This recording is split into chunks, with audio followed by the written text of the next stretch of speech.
Bismillahirrahmanirrahim. Alhamdulillahi rabbil alamin. Wassalatu wassalamu ala asyrafil anbiya'i wal mursalin wa ala alihi wa sahbihi ajma'in.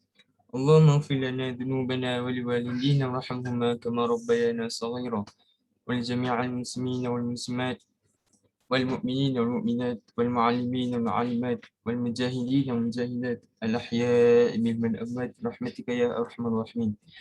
اللهم اجعل جمعنا هذا جمعا مباركا مرحوما وتفرقنا من بعده تفرقا معصوما ولا تجعل اللهم فينا ولا معنا شقيا ولا محروما ربنا عليك توكلنا وإليك أنبنا وإليك المصير اللهم طول أعمارنا وصحح أجسادنا وثبت إيماننا ووسع أرزاقنا وحسن أخلاقنا ونوّر قلوبنا برحمتك يا أرحم الراحمين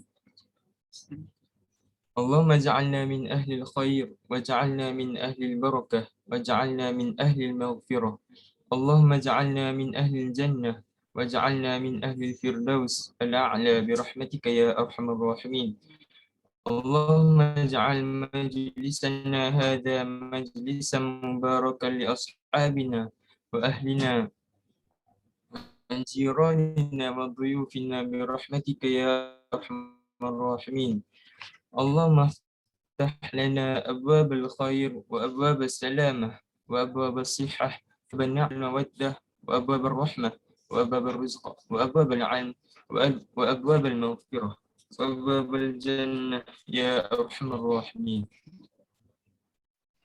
ربنا اغفر لنا وهب لنا ملكا لا ينبغي لأحد من بعدنا إنك أنت الوهاب اللهم إنا نسألك الفوز عند القضاء ومنازل الشهداء وعيش السعداء والنصر على الأعداء اللهم ارزقنا فهم النبيين وحفظ المرسلين وإلهام الملائكة المقربين في عافية يا أرحم الراحمين اللهم إنا ربنا آتنا في الدنيا حسنة وفي الآخرة حسنة وقنا عذاب النار وصلى الله على سيدنا محمد وعلى آله وصحبه وسلم الحمد لله رب العالمين.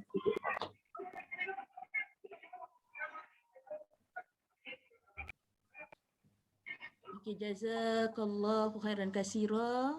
Ustazah ucapkan kepada anak anda Ahmad Al-Ulwan. Jadi untuk tidak membuang masa, seterusnya Ustazah menjemput PK pentadbiran sekolah Puan Rafi'ah untuk menyampaikan ucapan. Orang masuk okey je. Persilakan. Ya, mulut lah, buat je lah. Dia tak reti. Tak reti buat je lah. Pergi susah benda tu pun. Wah, ini gambar utama dia. Gambar tu, kamu cek dari mana? Tu, kena tengok sini. Ni orang yang bercakap, muka dia muncul kat sini. Ni dalam.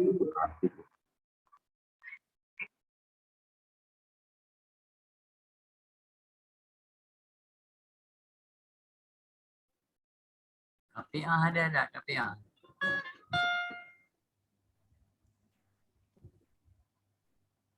Tak ada lagi. Halo, Puan Rafi'ah. Ada tak?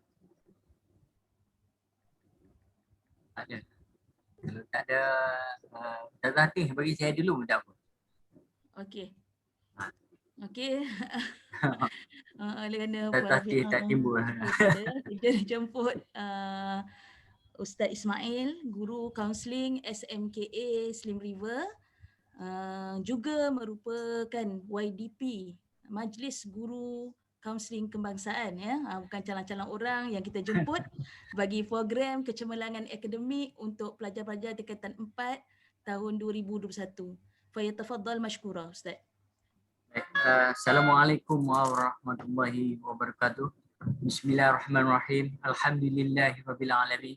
Wassalatu wassalamu ala asyrafil anbiya'i wal mursalin wa ala alihi wa man tabi'ahum bi ihsanin ila yaumiddin. Rabbi shrah li sadri wa yassir li amri wa hlul 'uqdatam min lisani yafqahu qawli. Qala Allah Ta'ala fil Qur'anil 'azim. A'udzu billahi minasyaitonir rajim. Bismillahirrahmanirrahim. Wal 'asr. Innal insana lafi khusr illa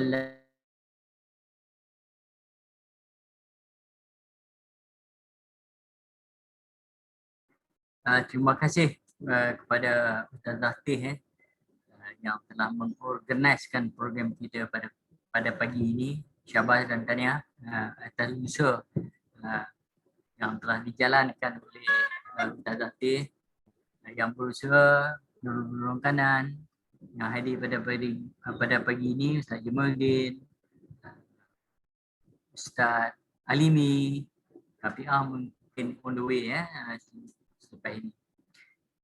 Guru-guru kanan yang ada pada pagi ini, guru-guru, seterusnya ibu apa yang dikasihi sekalian bersama dengan anak-anak yang boleh mengikuti program kita pada pagi ini. Program ini dirancang khas untuk pelajar-pelajar yang akan mengambil SPM pada tahun 2022. Nampak kita dah rencanakan dah untuk pelajar-pelajar bermula daripada sekarang. Jadi sekali lagi saya bagi pihak sekolahan mengucapkan ribuan terima kasih kepada Jatuan Kuasa yang telah mengatur cara dan program kita pada pagi ini. Dan untuk pengetahuan guru-guru juga dan juga anak-anak, hari ni Abah datang ke sekolah. Sebab lain di rumah hari ni tak apa nak cantik. So Abah berada dalam bilik kaunseling sekarang ni. Sebab tu nampak gelap sikit. Bilik kaunseling pencahayaannya kurang kurang terang lah. Itu nampak Abah muka, nampak gelap je hari ni. Abah berada di bilik kaunseling. Kalau di rumah tu mungkin pencahayaannya terang kan. Tapi tak apalah, itulah niat dan tujuan kita untuk kita bersama-sama pagi ini mencari sedikit alternatif untuk menampakkan ruang juga pada pelajar-pelajar yang akan mengambil peperiksaan SPM tahun 2022. InsyaAllah sekarang ni kamu berada di tingkatan 4, kita rencanakan satu program yang terbaik untuk kamu. Mungkin lepas ini apabila kita buat program yang sedemikian rupa, mungkin kamu lepas bersama Abah nanti, kamu akan didedahkan juga dengan apakah intipati ataupun input kehendak pihak sekolah dan sebagainya, sama-sama lah. Kalau dapat, kamu boleh hayati dan sebagainya, insya-Allah, alhamdulillah Abah pun selepas bagi ceramah nanti, masuk pula lagi satu slot untuk bersama-sama dengan pelajar-pelajar kita juga yang sedang friendly untuk catur pula selepas ini. Kita ada 30 orang yang telah mendaftar untuk game catur bagi membolehkan mereka melebihi 30 game untuk menyertai pertandingan MSSPK E-Challenge. Tapi tarikhnya pasal dianjak atas nasihat KPM. Okey, itu ruang dan peluang yang kita bersama pada Abah pada pagi. Okey, Daddy, enter. Okey. Anak-anak, guru-guru dan juga ibu apa. Okey. Pada tahun 2017, Abah diberi peluang bersama dengan KPM untuk membuat kajian keciciran pelajar. Okey. Di mana? Di Pulau Muabul, Sempurna, Sabah. Nak pergi ke Pulau Muabul pun terpaksa naik bot lebih kurang 1.5 jam. Barulah sampai di sana. Melintasi Pulau Sipadan. Memang cantik Pulau Muabul ni memang cantik. Kalau nanti kita berpeluang kita pergi di sana, alangkah enaknya kalau kita dapat ke Pulau Muabul. So Abah ditugaskan untuk membuat kajian terhadap keciciran pelajar. Maksudnya macam mana? Pelajar dia ada daftar untuk nak belajar tetapi dia tak datang ke sekolah. Terutamanya yang Abah buat kajian bagi pelajar tahun 6. Darjah 6 yang dulunya dia akan mengambil peperiksaan UPSR. Satu kelas tu bukannya ramai, 25 orang saja. Tapi yang datang ke sekolah hanya 5 orang. Pun tak sampai kadang-kadang. Kadang-kadang cikgunya aja yang ramai lebih. Cikgunya ada 5-6 orang, pelajar ada 2 orang. Itu keadaannya. Jadi Abah ditugaskan untuk ke Pulau Muabul nak tengok keadaannya macam mana. Kenapa pelajar tak datang ke sekolah? Okey. Jadi kita tinjau. Kita lihat balik. Kenapa pelajar ini tak datang ke sekolah? Okey. Enter. Jadi ini dia. Waktu Abah pergi ke Pulau Muabul, pagi-pagi tu Abah berjoging sekejap di tepi pantai. Abah jumpa 3 orang pelajar ini. Nampak? 3 orang pelajar tahun 6. Sedang buat apa anak-anak? Ibu apa? Cikgu-cikgu. Sedang menangkap ikan. Mereka ni mahir tak mahir ni. Tangkap ikan yang gitu je. Ikan kembung tu. Selam di tepi pantai tu. Naik. Dah dapat ikan. Nampak? Fresh lagi ikan tu. Masuk dalam besin. Kemudian dia tanya, Uncle, you want? Pandai cakap bahasa Inggeris. Mana mereka ni terdedah dengan pelancong-pelancong. Okay, dia kata, you want? Yes. Sebabnya, Abah tengok ikannya cukup segar. Kita ambil, tanya dia pula, how much? Oi, dia pandai jawab, $2 only. Dia cakap, dekat 10 ekor RM2 je ikan kembung segar-segar. Yang belakang, yang baju hijau tu ketam. Nampak? Jadi, dia orang tak datang ke sekolah. Kenapa? Inilah kerja mereka. Pagi-pagi cari ikan. Dapat ikan, jual kepada pelancong-pelancong yang lalu di tepi pantai kan dan sebagainya. Lalu ikut resort. Siapa nak beli, dia pun jual. Okey. Enter dia ni. Nampak? Dia pandai berselfie lagi tu. Okey. Tangkap ikan je kerja dia pun. Okey, nampak? Ini umurnya berapa tahun? 4 tahun. Dah pandai dah naik atas bot. Mana suku kaum Bajau ni mereka tinggal di atas apa? Tinggal di atas bot. Bukannya tinggal di atas rumah di tepi pantai. No. Bukannya duduk sangat di dalam tanah ataupun perumahan di situ. Tak ada. Mereka duduk di atas bot. Nampak? Suku kaum Bajau. Okey. Enter Daddy. Okay. Tengok. Lagi satu. Dia buat apa ni? Dia kutip batu. Batu ini dia bagi pada siapa? Bagi kepada pemilik-pemilik resort. Letaklah di tebing-tebing. Supaya resort itu dapat menahan ombak. Jual berapa ringgit? Satu ketul itu 20 sen. Nampak? Budak. Umur berapa tahun? 3-4 tahun. Kutip batu. Dapat 20 sen cukup. Apa anak-anak? Kenapa dia tak datang ke sekolah? Itu hasil kajian yang Abah buat. Kenapa dia tak datang ke sekolah? Mereka hidup di sana cuma tahu bangun pagi, dapat rezeki, cari rezeki sendiri, dapat RM2, RM3, cukup. Beli beras. Okey. Beli beras, balik naik ke bot, masak nasi, ikan sudah ada. Nampak? Matlamat dia itu. Matlamat dia untuk hidup pada hari ini saja. Sebab itulah mereka tak datang ke sekolah. Cikgu tunggu di sekolah, 25 orang sepatutnya darjah 6 itu yang datang 3-4 orang. Itu pun kalau dapat 5 orang kira bonus. Tak datang ke sekolah anak-anak. Kenapa tak datang ke sekolah? Itulah kerja mereka. Turun daripada rumah, dapat ikan sedikit jual, dapat batu sedikit jual, boleh RM5-6, boleh beli beras, boleh beli kicap, boleh beli gula, garam dan sebagainya. Balik kebun, okey makan. Hari ni cukup. Kemudian besok, begitulah rutin mereka seterusnya.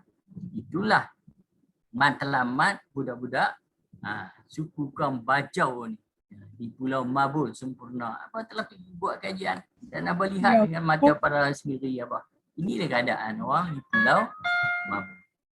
Okey, jelas tak anak-anak? Apa matlamat budak-budak ni di Pulau Mabul? Ibu bapa, cikgu-cikgu? Jelas ataupun tidak? Cuba jawab. Jelas. Mikrofon. Jelas Apa yang mereka nak sebenarnya? Anak-anak, apa yang mereka nak sebenarnya? Siapa yang nak jawab? On mikrofon. Nak rezeki bah. Okey, mereka nak rezeki saja. Hari ni rezeki tangkap ikan dah dapat. Cukup balik. Itu je. Okey, faham Itu keadaan pelajar-pelajar di Pulau Mabul. Dapat RM5 sehari cukup. Untuk matlamat mereka kelangsungan hidup.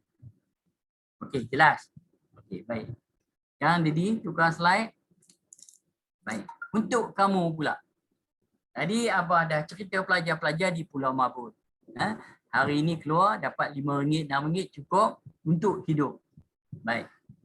Bagi kamu. Sekarang ni kamu di tingkatan 4. Nak ambil SPM insya-Allah tahun depan 2022. Kalau dalam keadaan COVID ni mungkin kamu 2023, tapi kita fokuskan kamu bahawa kamu akan ambil SPM pada tahun 2022. Okey, sebabnya sekarang ni kamu tingkatan 4. So, apa yang kamu nak sebenarnya? Apabila kamu ambil SPM, matlamat kamu, apa yang kamu nak sebenarnya?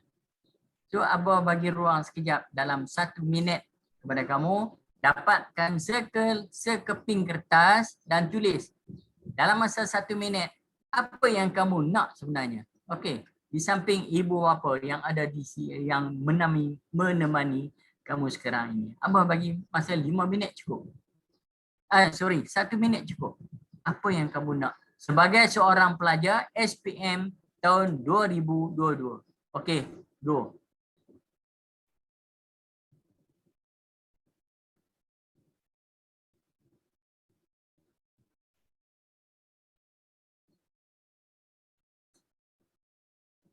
Okey, 30 saat.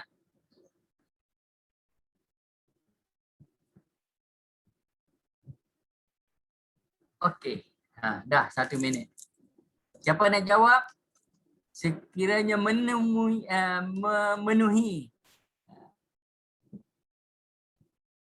ataupun menepati jawapan yang diberikan, nanti datang jumpa Abah bila boleh bersemuka nanti. Datang jumpa Abah bagi hadiah istimewa. Siapa yang nak jawab? On kamera dan on mikrofon. Okey, siapa nak jawab? Apa yang kamu mahukan sebagai seorang pelajar SPM tahun 2022? Okey, siapa nak jawab? Kita ada ramai kat sini ni. Lebih kurang 100 orang bersama dengan ibu bapa. Siapa yang nak jawab?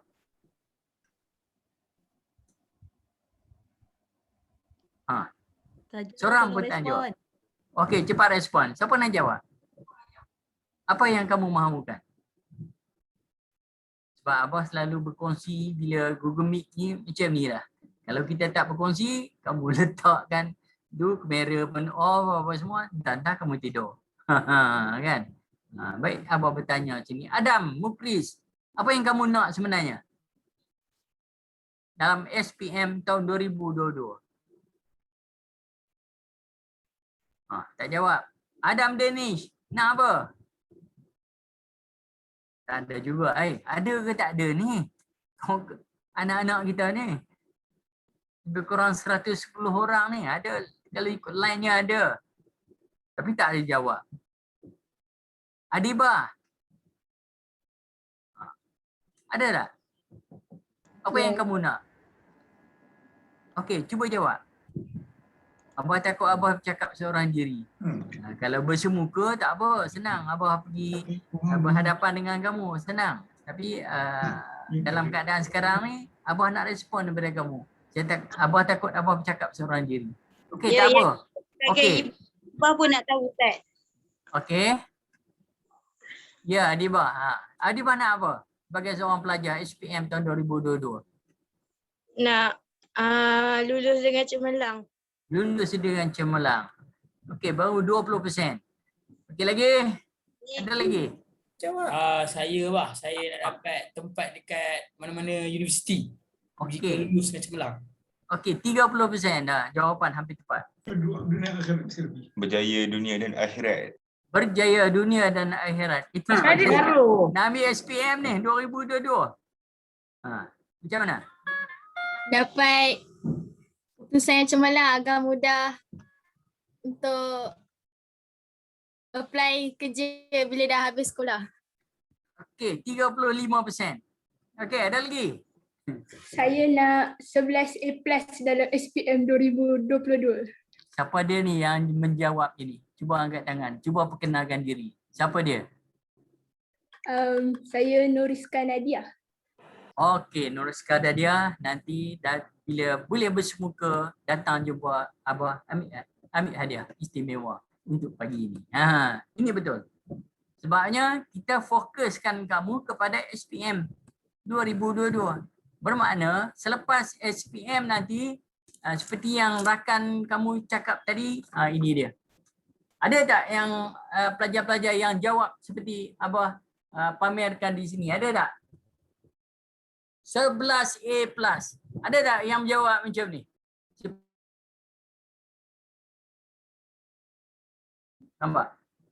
Selepas SPM barulah kita nak pergi ke mana-mana. Universiti ke mana. Memanglah. Tetapi ini dia dulu. 11 A+. Ada tak yang buat sopa abah macam ni?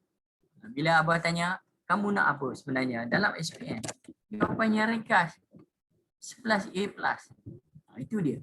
Kalau kamu boleh fokus 11 A+, okey, barulah kamu boleh belajar, kamu boleh study, kamu boleh melakukan apa saja cara tindaknya sebagai seorang pelajar 11 A+. Okey, tidaklah apa kalau orang Kedah dia cakap ni terhege-hege. Kalau Perak kita cakap terhege-hege, bahasa ni kasar kan. Tapi orang Kedah kata jangan belajar terhege-hege kalau nak dapat 11 A+. Macam tu dia. Kena komitmen, memberi komitmen dan sebagainya. Barulah kamu boleh dapat 11 A+. Tahniah kawan-kawan ni, rakan kamu yang menjawab tadi. Nanti bila boleh bersemuka, datang jumpa abah. Ada hadiah istimewa untuk kamu. Okey, terima kasih. Okey, Daddy, next slide. Okey, baik. Kalau kamu dah kata tadi 11 A+, kamu nak, ini dia. Ini dia yang perlu kita lakukan sebenarnya untuk berjaya. Kalau nak dapat 11 A+, seperti yang kita cakapkan tadi.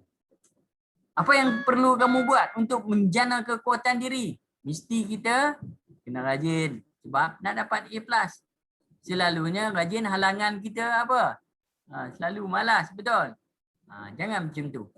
Okey, nak menjana 11 A+, kenapa? Selalu berkata, yes, aku boleh. Macam tu. Cikgu bagi latihan dan sebagainya, yes, aku boleh. Macam itulah baru boleh kita katakan kita akan proses untuk menjadi seorang pelajar cemerlang. Selalunya pelajar ada halangan di situ. Bila kamu kata, bila cikgu bagi kerja, tak boleh lah dan sebagainya, susah lah. No, nak dapat 11 A+, tanamkan pada diri kamu, yes, aku boleh. Kemudian sekiranya kamu tidak dapat menjawab soalan ataupun latihan yang cikgu beri, salah dan sebagainya, kamu kena tanam pada diri. Kalau nak dapat A+, cuba lagi.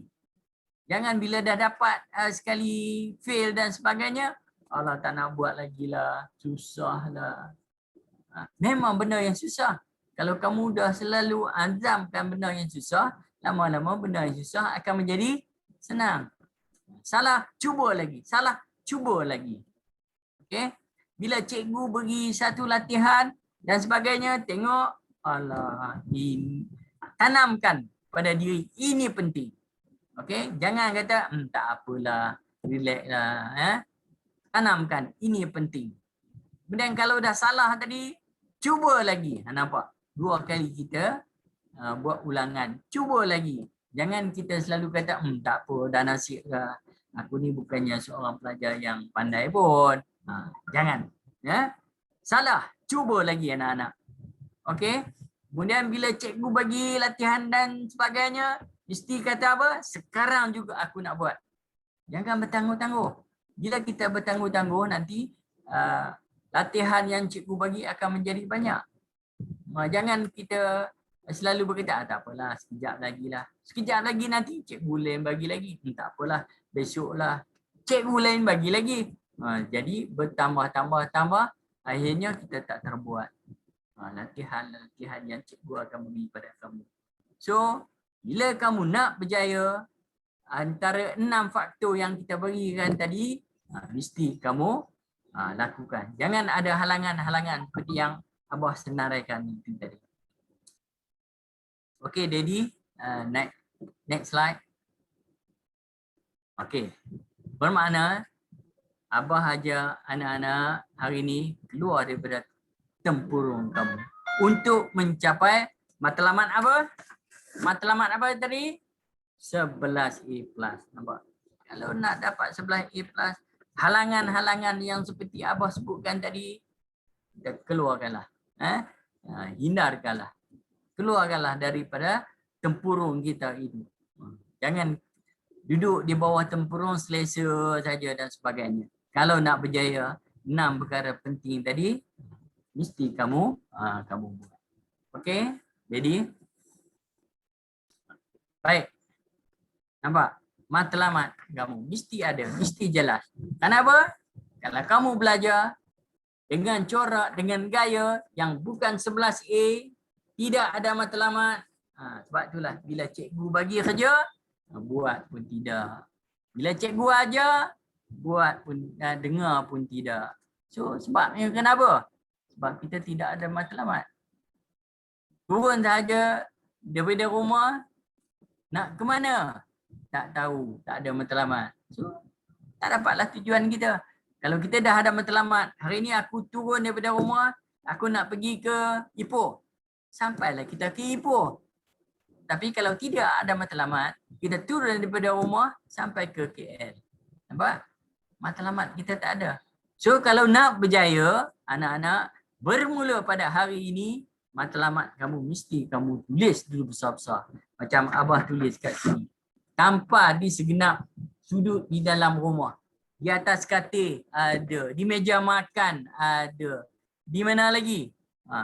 Pintu rumah ada. Nak keluar rumah, tengok sebelah A. Kenapa?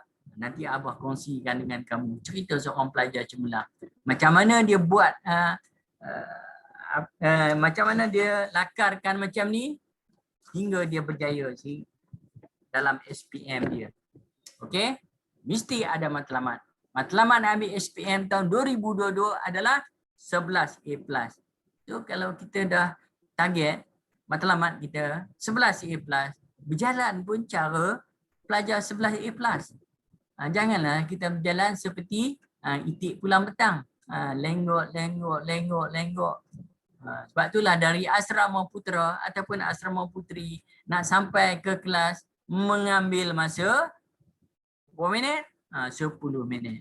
Sepatutnya kalau pelajar cemerlang yang ada matlamat, dia datang daripada asrama puteri sampai ke kelas tingkatan 4, tak sampai pun 5 minit. Okey, pelajar faham bermula pada hari ini mesti ada matlamat. Matlamat SPM kamu adalah 11A. Okey, baik Dedi. Baik. Yes, ini dia yang maha penting.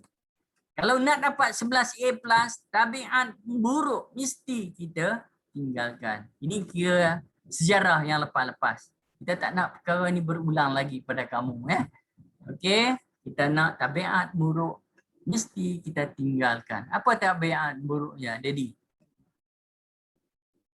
Okey, ini yang pertama. Nampak? Cikgu mengajar di hadapan, bertegang leher dan sebagainya, berpeluh, lagi apa lagi? Tapi kamu sedap buat apa? Sedap tidur je di situ. Tak dengar cikgu ajar. Macam mana isi dan juga perkara-perkara penting nak masuk dalam otak kita. Apabila cikgu ajar, kamu tidur. Banyak perkara ini berlaku. Cikgu-cikgu banyak merungut kepada Abah. Abah, tolong sekejap pelajar ini. Bila Abah di hadapan, dia berdengkur lagi. Meja hadapan pun berdengkur. Masya Allah. Nampak? Air liu basi pun ada. Masya Allah. Itu keadaan dia ya. So kalau cikgu ajar, kita nak dapat 11A+, jangan tidur bila cikgu mengajar. Okey? Faham anak-anak Okey, jadi next. Nampak? Lebih malang lagi. Datang masuk ke kelas. Tapi ini berlaku pada sekolah-sekolah lain SMKA, alhamdulillah. SMKA cuma dia ponteng kelas. Ini ponteng sekolah. Ibu bapa dia hantar depan pintu pagar. Yes, bye-bye. Bye-bye mama. Kakak masuk belajar, masuk sekolah dulu. Bila dah sampai sekolah, bye-bye. Abang. Abang belajar rajin-rajin ya. Itu pesanan daripada ayah dan juga ibu.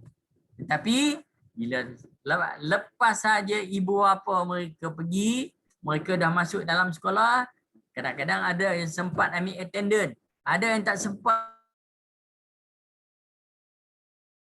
lagi, tak nak belajar. Bolehkah macam ni nak dapat 11A+? Tak dapat anak-anak. Kenapa? Proses pembelajaran yang cikgu beri kepada kamu, kamu tidak akan adapt. Inilah malang. Hadir ke sekolah tapi lari. Duduk di asrama, datang ke kelas tapi escape kelas, tidur di dalam surau dan sebagainya. Okey? Ini lari daripada kelas. Kita tak nak berlaku macam ni. Kalau kamu nak dapat 11A+. Okey, enter. Jadi ini dia. Abang dah fokuskan dia. Apa penting kelas PDPR ini? Kesan penting kelas. Kalau kamu tengok anak-anak hari ni kita dah terpaksa melalui pembelajaran kita melalui PDPR, tak dapat tidak lagi. Sebab itulah bila cikgu ajak kamu masuk kelas macam hari ni, kita nak mula pukul 9, kita sharp bermula pukul 9. Jangan kita hari ni nak mula pukul 9, pukul 9.30 pun baru kamu nak masuk, dah 30 minit kamu dah ketinggalan.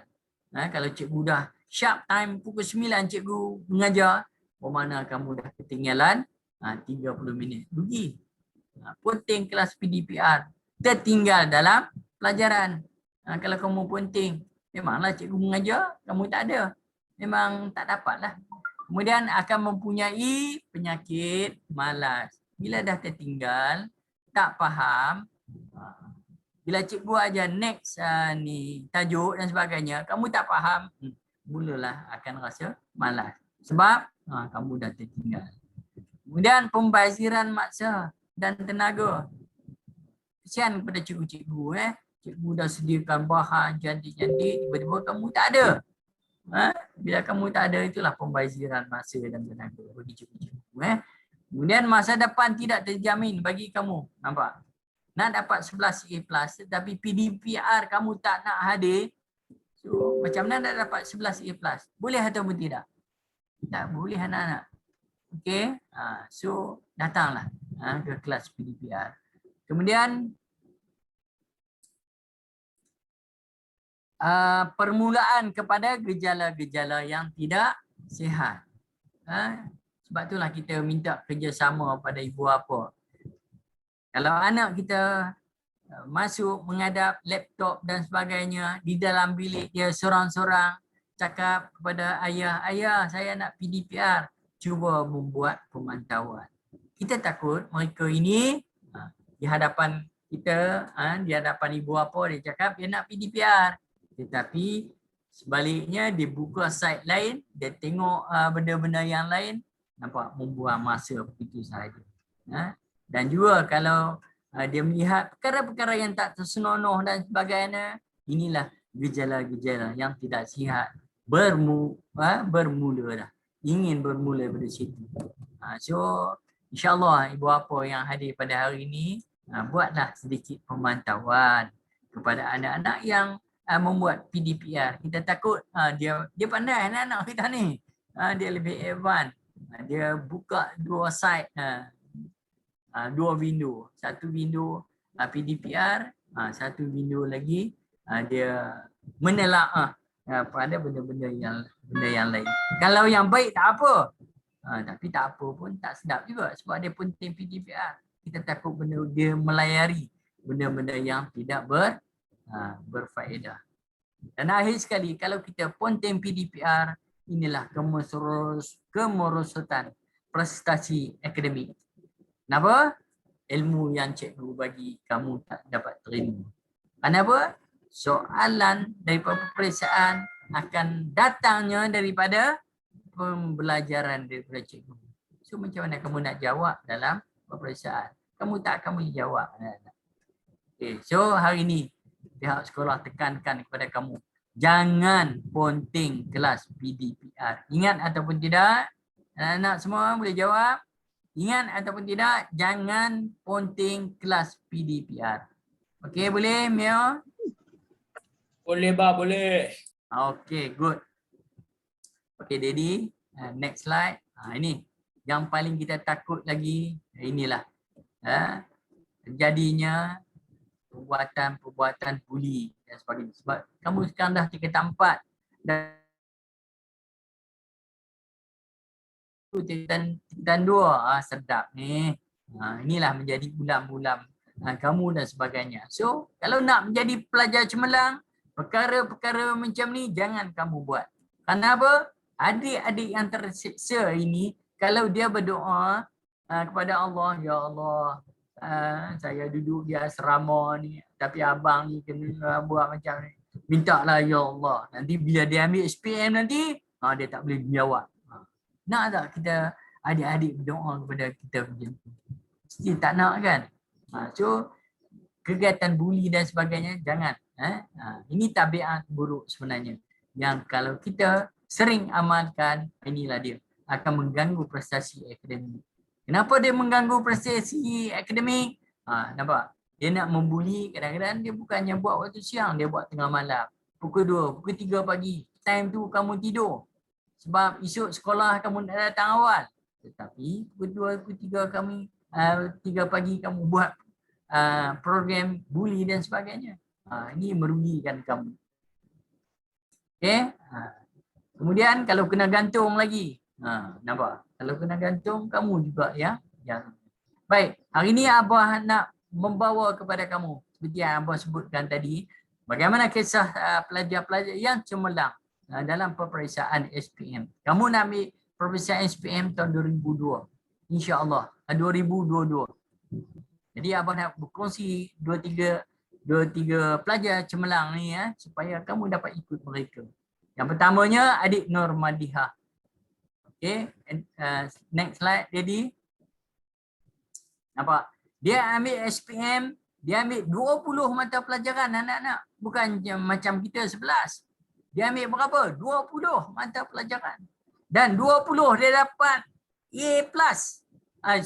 19 dia dapat A+. 1 A2. Nampak? Bermakna dia dapat 20 A. Masya Allah. Kita baru 11. Dia dah dapat 20 A. 19 A+. A1 tu A+. Nampak? Masya Allah. Kita baru nak ambil 11 A.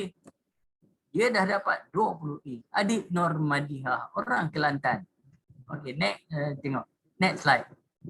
Ayah dia bekerja sebagai seorang nelayan sahaja.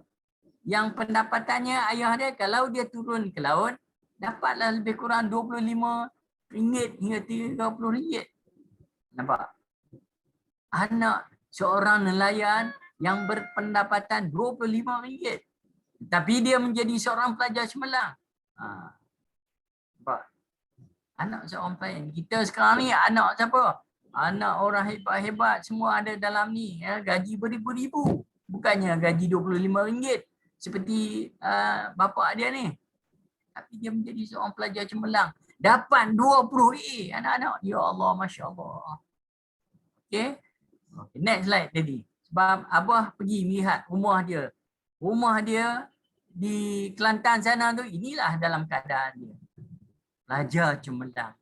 20 A. Ini rumah dia. Sebab itulah bila kami, Abah pun datang, wartawan TV3 pun datang, TV1 pun datang dan sebagainya. Kita nak tengok keadaan dalam rumah dan sebagainya. Ayah dia kata apa? Kalau nak naik rumah hamba, naik bergiling-giling. Takut rumah hamba roboh. Nampak? Dia. Pelajar cemerlang. 20 A. 19 A+. Masya Allah. Sebab itulah Abah kata, macam mana kiri dan kanan dia yang dia hias untuk sebagai seorang pelajar. Kalau tengok di dinding, Abah tanya adik Nur Madihah. Perlahan-lahan Abah membisik dia. Kamu duduk dalam rumah ni tak takut kena skodeng ke? Skodeng tu maksudnya mengintai. Pelajar, mungkin ada orang takut mengintai dan sebagainya. Dinding berlubang-lubang dan sebagainya. Dia kata, Abah tak takut. Dia kata, cikgu tak percaya, cikgu masuk dalam rumah. So, Abah masuk dalam rumah dia, tengok. Masya Allah. Rumah dia. Bukannya ada perabot yang bernilai ribu-ribuan ringgit, anak-anak. Nak cari TV pun tak ada. Nak cari sofa yang harga 1,000 pun tak ada anak-anak. Meja makan pun tak ada. Lepak berhidang bersama-sama saja. Tapi inilah pelajar yang dapat 20A. Kerana di dalam rumah dia, semua dia hiaskan dengan sudut-sudut pembelajaran. Nak tahu dia buat macam mana? Dia baring di atas katil. Kemudian bila dia baring di atas katil yang kecil saja itu, di shillingnya dia tulis peta minda melalui dengan kertas majung. Kertas, dia tengok sejarah. Bila dia baring, dia tengok sejarah ke atas. Bila dia paling sebelah kanan, dia tengok fizik. Bila dia paling sebelah kiri, dia tengok kimia. Bila dia bangun sekejap, dia tengok di hadapan dia pendidikan Islam. Nampak? Dia tampalkan semua kertas-kertas majung yang dia buat dengan peta minda itu tadi sampai ke dinding. Bermakna dia sebelum tidur pun dia boleh tengok sejarah di atas. Dia paling sebelah kiri sebelum dia lelap mata pun dia boleh tengok kimia. Dia paling sebelah kanan pun dia boleh tengok fisik. Nampak? Itu sebelum dia tidur. Bila dia bangun tidur, dia tengok lagi sejarah dia ke atas. Boleh baca juga. Oh cerita ni sejarah dulu yang berkaitan dengan SPM. Nampak? Bila dah dia hafal semua, dia tukar pula. Di atas tu sejarah, sebelum ni sejarah, okey dia tukar pula bahasa Melayu. Nampak? Macam mana dia tak boleh dapat 20A? Kalau dia sistem pembelajaran dia macam tu, dia tak leka. Okay, cikgu bagi kerja hari ni satu soalan saja untuk buat karangan bahasa Arab. Dia bagi pada cikgu dia berapa? Dia bagi 5 cikgu. Tolong semak cikgu. Okey, nampak? Itu baru ada kesedaran nak matlamat dia 20A+. Nampak anak-anak? Anak-anak boleh buat macam ni ataupun tidak? Di rumah ada ke tak? Buat peta-peta minda tanpa di tepi dinding dan sebagainya. Sewaktu PDPR ini. Sebab kamu belajar seorang diri. Kamu kena buat macam ni tanpa di tepi dinding. Barulah kamu boleh menelaah perkara ni tiap-tiap hari. Okey, boleh ataupun lagi? Boleh ataupun tidak pelajar? Boleh ataupun tidak? Boleh. Boleh, insya-Allah. Cuba buat, ya.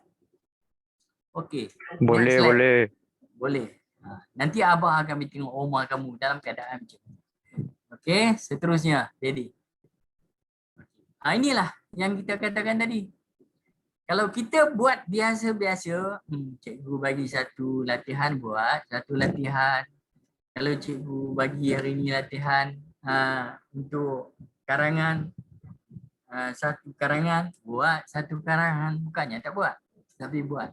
Tapi inilah dia yang dipegang oleh adik Nur Madiah. Dia kata, kalau kita buat biasa-biasa, hasilnya pun biasa. Takat dulu sajalah. Tapi kalau ingin hasil yang luar biasa, buat yang luar biasa. Seperti yang adik Nur Madiah tadi. Kiri kanan dia penuh dengan pembelajaran. Dalam keadaan rumah dia yang usang. Sebab dia boleh menjadi pelajar cemerlang. Kerana usaha dia yang luar biasa. Barulah hasil luar biasa. Kita di dalam rumah kita, hiasan kita macam mana? Nak letak bunga yang besar, betul? Kan? Nak letak lagi apa? Nak letak gambar-gambar yang besar-besar. Bukannya nak letak peta minda. Nak letak gambar artis, kan? Siti Nurhaliza, kan? Lagi siapa lagi? Nilofa. Bukannya nak letak peta minda. Anak-anak, buat apa? Kita letak peta minda. Bila letak peta minda, tiap-tiap hari kita boleh ulang kaji di situ. Hari ni fizik, besok kimia, lusa sejarah. Takkan tak boleh? Nampak? Kita kena buat luar biasa. Barulah hasilnya luar biasa. Okey? Seterusnya, jadi ini untuk tahun 2020 ini, walaupun pembelajaran dalam PDPR, tetapi keputusan SPM lebih baik, yang terbaik 5 tahun ke belakang. Bermakna tahun 2020, tahun 2019 punya keputusan, 18, 17, 15 dan sebagainya, Dia boleh beat maksudnya. Walaupun belajar dalam PDPR. So why? Kamu duduk di rumah, ditemani lagi dengan ibu bapa. Ibu bapa pula membuat pemantauan dan sebagainya. Takkan tak boleh dapat 11 A+. Kenapa? Cikgu ajar di sini. Pemantauan 100% di rumah oleh ibu, oleh ayah. Kalau kamu duduk di asrama, mungkinlah juga kan pemantauan oleh warden. Warden dia nak pantau satu warden 50 orang pelajar. Ini satu ibu bapa, nampak? Untuk seorang pelajar SPM. Apa yang cikgu bagi karangan hari ini? Cuba ibu bapa cuba tanya. Kakak dah buat ke belum karangan? Okey, cikgu karangan bahasa Arab. Ustaz Wan dah bagi tu. Ustaz Halimi dah bagi tu karangan bahasa Arab. Dah buat ke belum? Bulan dah buat. Yang kedua, dah serah ke belum? Itu dua perkara. Buat dan serah. Kemudian bila cikgu serah balik kepada kamu, dah buat pembetulan ke belum? Kalau ada kesalahan. Itulah ciri-ciri baru nak dapat 11 A+. Tapi kalau PDPR pun tak hadir, so ni latihan pun tak nak buat, itu memang jauh sekali panggang daripada api. Dan dapat 11 A+. Okey, jadi nampak. Ini grade purata untuk tahun 2020. Berbeza hanya pelajar-pelajar belajar dengan cara PDPR. So, kalau kita nak menjadi seorang pelajar cemerlang, belajar secara PDPR pun kalau kamu penuh dengan sistematik, dengan penuh disiplin, kamu akan mencapai kejayaan itu, insya-Allah. Okey, jadi okey, ini dia pelajar yang menerima yang mendapat 11 A. 11 A+ juga dia pun sekolah menengah di Pendang sana. Di kampung Abah, nampak? Rumah dia di tepi sawah. Dapat line internet. Cikgu mengajar hanya menggunakan handphone sahaja. Okey. Tidak ada alasan sebenarnya untuk dapat 11 A+ bagi dia. Di sekolah menengah agama ni Mergung. Duduk di Pendang ke dah. Boleh dapat. Dengan syarat kita ada disiplin. Terkejut dia, ayah dia pun terkejut. Kenapa? Kerana ayahnya tidak expect dia boleh dapat begitu. Kenapa? Dia kesian tengok anak dia sekejap melentang, sekejap menyerap dan sebagainya. Hanya untuk nak belajar PDPR. Akhirnya dia dapat. Kenapa? Dia belajar dengan penuh berdisiplin. Walaupun duduk di tepi bendang. Kita duduk di rumah-rumah teres dan sebagainya yang ada kelengkapan. Kalau itulah semuanya ada, kenapa kita tak dapat A+? Tengok kakak ni, duduk tepi bendang je. Boleh dapat 11 A+ anak-anak. Okey, jadi ini daripada Selangor, Sekincan pun sama juga. Duduk dalam hutan kelapa sawit. Dapat saja line internet hanya untuk dia menelaah pelajaran saja. Ayah dia bagi line internet, telefon sebiji kepada dia, dia tidak ada perkara-perkara lain. Dia hanya berwhatsapp dengan cikgu saja dan juga pembelajaran dalam kumpulan bersama dengan kawan-kawan dia. Yang lain tak ada. Yang lain nak buang masa dan sebagainya tak ada. Nampak? Akhirnya dia pun menjadi seorang pelajar cemerlang. 10 A+ juga. Nampak? Abang bagi contoh kepada kamu semua pelajar-pelajar yang 11 A+, 10 A+ dan sebagainya. Kalau orang boleh, kenapa kamu tak boleh? Itu dia. Kalau orang lain boleh, kenapa kamu tak boleh? Kenapa? Kamu belajar bersama, dipantau oleh ibu bapa. Nampak? Dipantau oleh ibu bapa. Kenapa orang lain boleh, kamu tak boleh? Ayo anak-anak. Okey, jadi ini nampak. Syafiqah dia membaca Al-Quran satu surah sebelum mula belajar. Inilah yang terbaiknya anak-anak. Sebelum kita belajar, baca dulu Al-Quran kejap. Dulu kita dah menjalankan 5 minit sebelum belajar, baca Al-Quran. Dan terbukti. Inilah apa yang dibuat oleh Syafiqah tadi. di Kuala Terengganu. Alhamdulillah. Dia boleh dapat. Okey, terusnya Didi. Nampak? Di Terengganu pun dah mulakan dah. Sebab tu Terengganu selalu lead dalam keputusan-keputusan peperiksaan macam ni. Yang lain. Kenapa? Mereka memulakan pembelajaran mereka dengan membaca Al-Quran.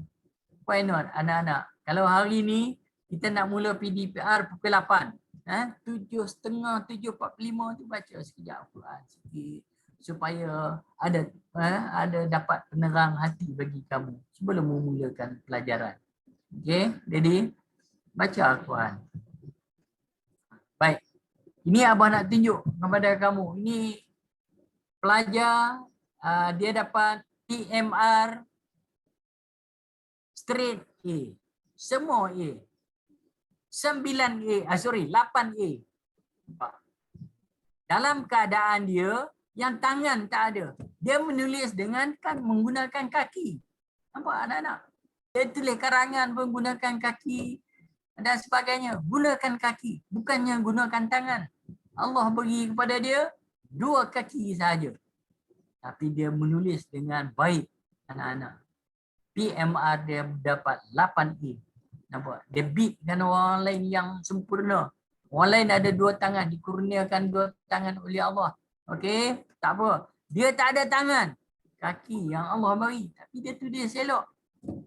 Okey, dia dapat 8A, Masya Allah. Bila sekolah menengah Sungai Tiang, Pendang, Kedah. Berhampiran dengan kampung Abah. Betul, bila Abah balik ke Kedah, waktu selepas keputusan PMR diumumkan, Abah pergi tunjuk kepada Abah pergi cari dia. Dan apa dia tunjuk pada Abah? Cuba next slide. Okay, next slide. Ini dia kata apa? Cacat bukan penghalang. Raif 9A, sorry, bukan 8 9A, kerana dia sekolah agama. Dia ambil bahasa Arab. Okey? Dia kata apa? Cacat bukan penghalang untuk dapat 9A dalam PMR. Kamu tangan ada. Dia tulis dengan kaki. Dia boleh dapat. Kenapa kamu tak boleh dapat?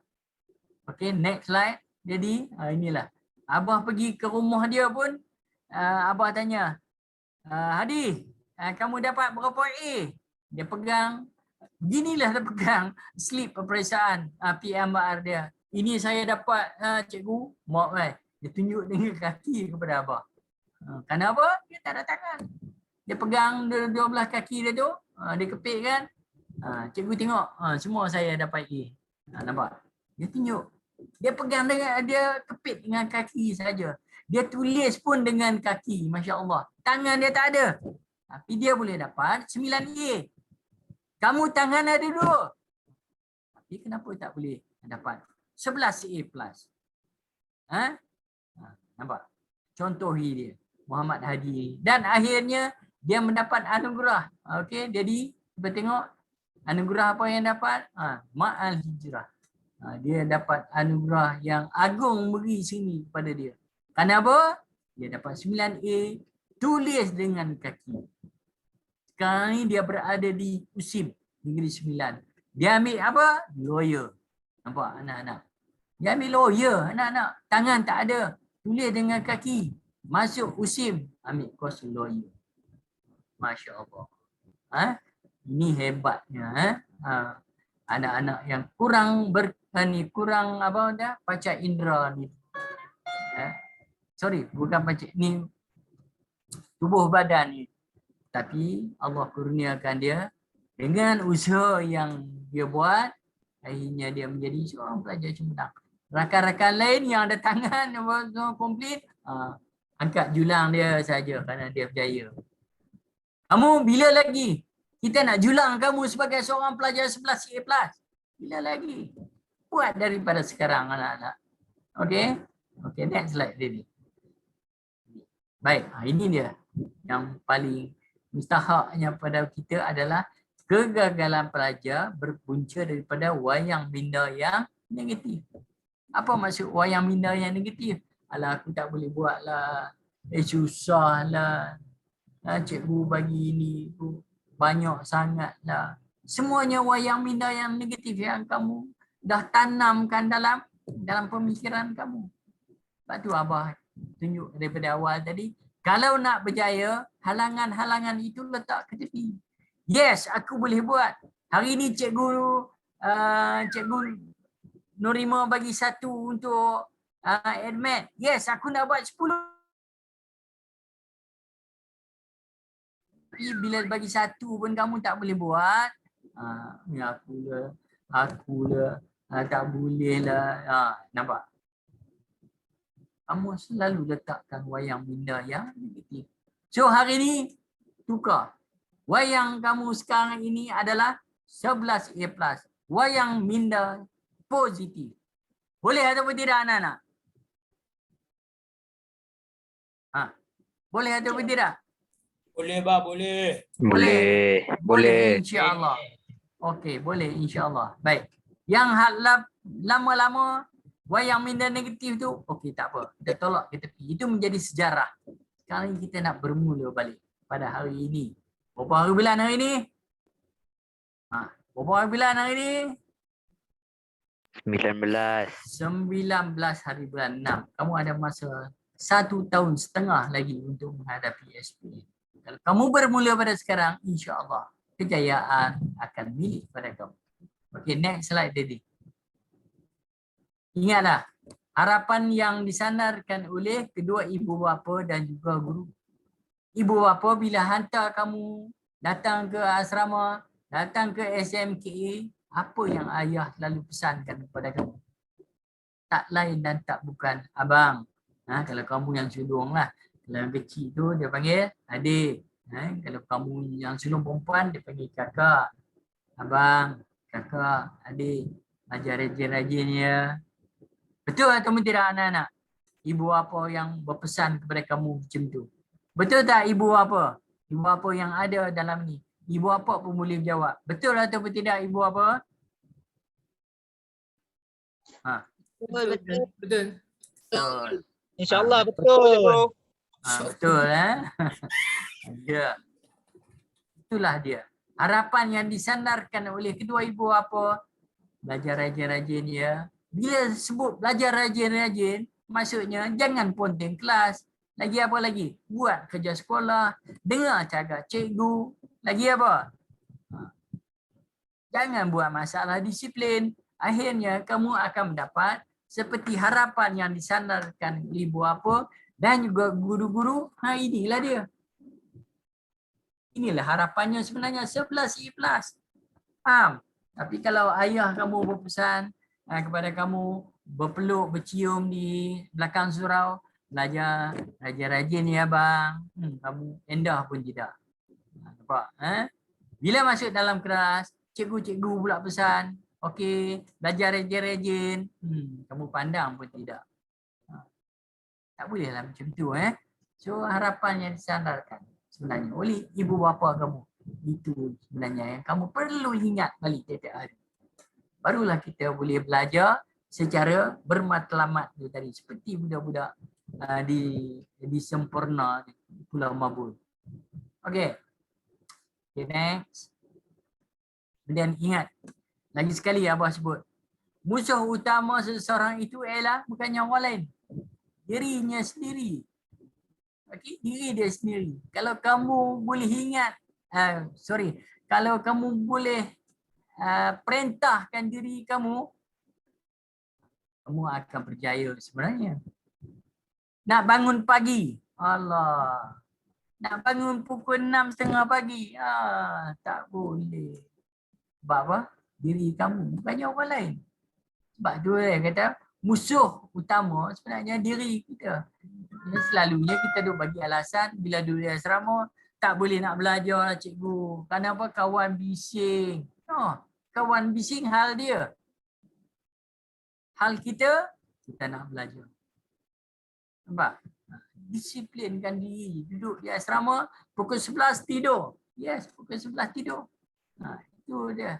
Pada diri kita sendiri. Kalau kita boleh memperbetulkan diri kita sendiri, hidup kita, matlamat kita sebenarnya nak 11 A+ dalam SPM akan tercapai. Okey, Dedi, next slide. Ni. Nampak? Kalau anda rasa malas, cuba fikir betapa rajinnya semut berusaha. Nampak? Semut dia jalan laju ke jalan perlahan? Nak. Bukannya boleh naik speed kereta 100 km sejam tak. Sedikit-sedikit je perlahan-lahan. Tapi kalau dia nak membawa makanan kepada anak dia, walaupun 1 kilometer dia berjalan. Nampak? Dia bawa makanan kepada anak dia. So kalau kita rasa malas, kita tengok semut. Macam mana dia berusaha. Tak putus asa. Okey, jadilah super semut. Okey, jangan berjalan super semut. Maksudnya macam ni. Tengok semut dia tak orang apa tak rasa putus asa. Walaupun dia bawa makanan dia hanya di bibir dia, mungkin terjatuh, tapi tak apa, dia ambil balik, dia bawa balik. Pergi kepada anak dia. Matlamat dia untuk nak bagi makan kepada anak dia tercapai. Okey. Nampak? Perintah diri anda akan memerintah dunia. Maksudnya apa anak-anak? Seperti yang Abah sebutkan pada slide yang terdahulu. Kamu kena perbetulkan diri kamu. Perintahkan diri kamu. Nak bangun pukul 6.30 pagi? Yes, aku nak bangun 6.30 pagi. Hari ni aku nak confirmkan nak belajar matematik tambahan supaya aku berjaya. Yes, aku nak. Barulah boleh.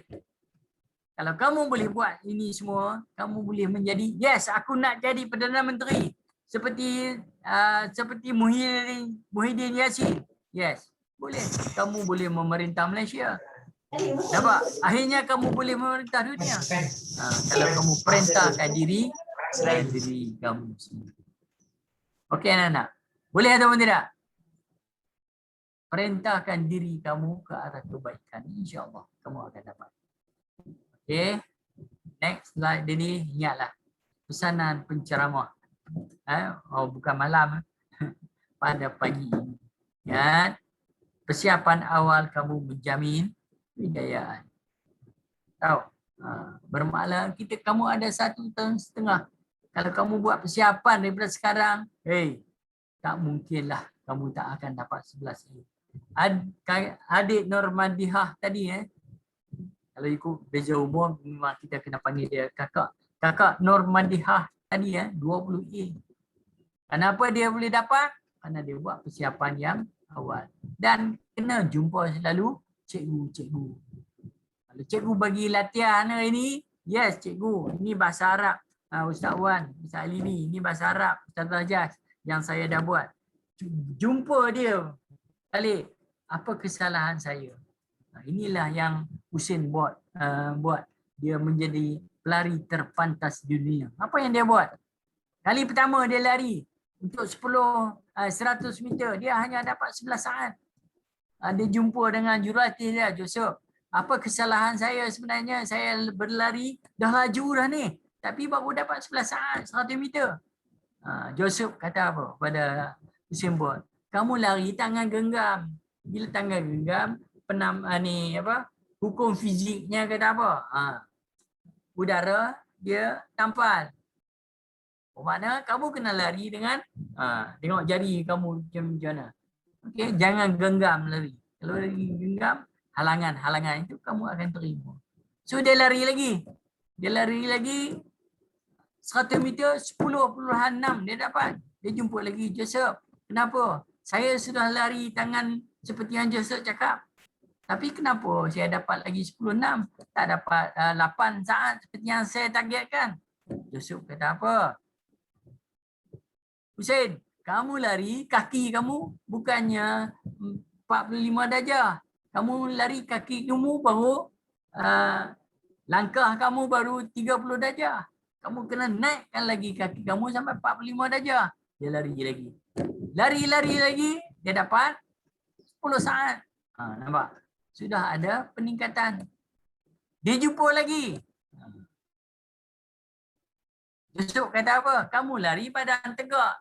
Nak lari 100 meter kena badan condong ke hadapan 15 darjah.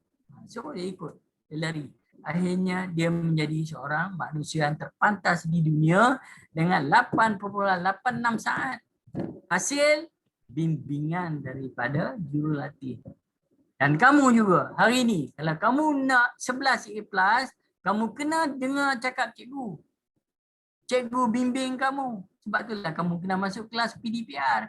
Cikgu perbetulkan kesalahan kamu. Sebab itulah kamu kena buat latihan. Bila cikgu perbetulkan latihan,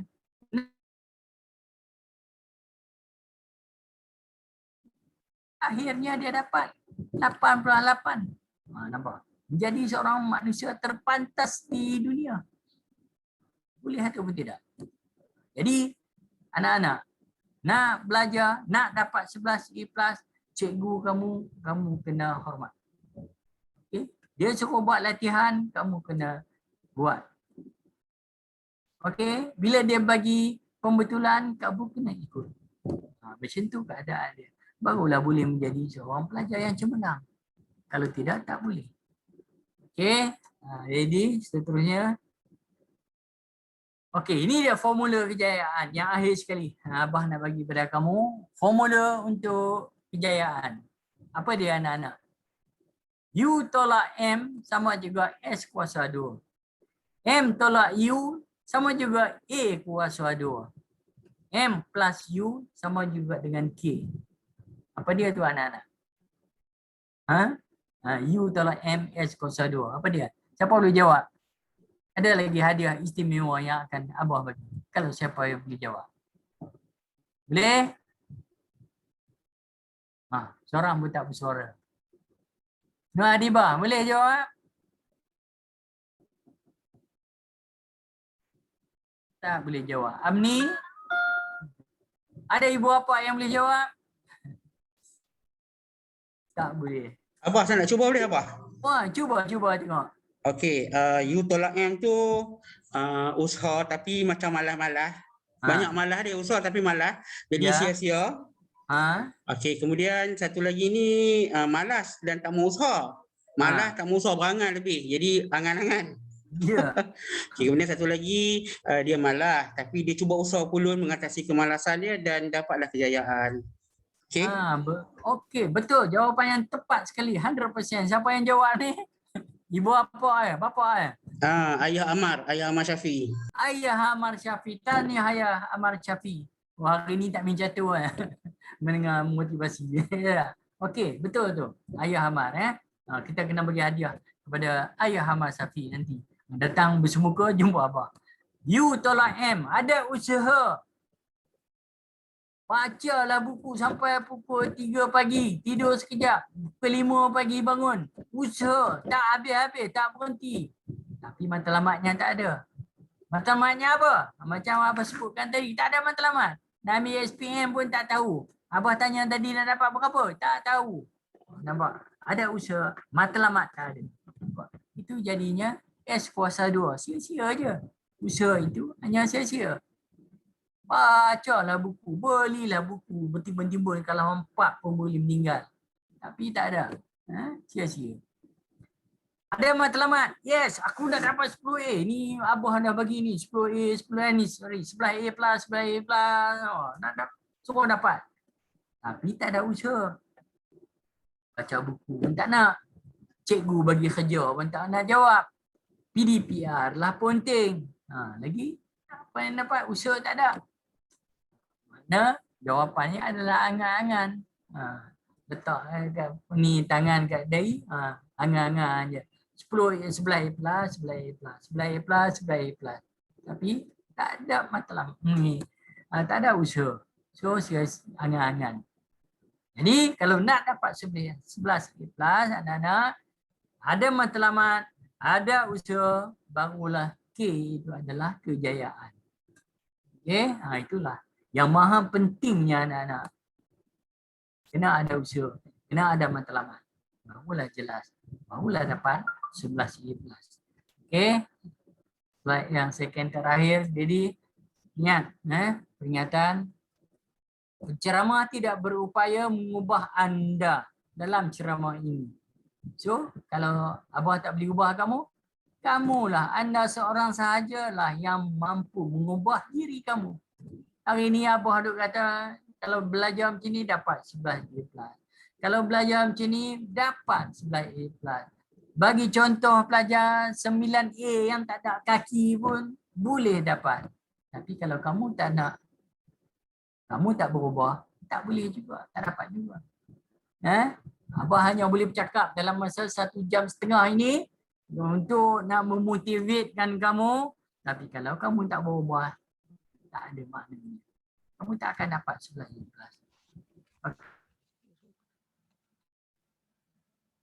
Abah juruacara kita memakan masa sikit, semangat sikit ni Kak Teh pagi ni, entah kenapa dan kenapa. Sepatutnya orang bagi sekejap je, setengah jam kan, tapi hari ni sejam lebih seronok bercakap dengan anak-anak sebab nak bagi anak-anak cemerlang. Bukannya nak bagi apa-apa, tak ada ibu apa. Program yang kita buat pada hari ini nak bagi anak-anak kita cemerlang. Okey, bukannya nak untuk siapa, tak ada, untuk anak-anak kita. Jadi kalau ibu apa yang ada hadir dalam program ini, bila anak-anak belajar, kita pantau sikit dia belajar.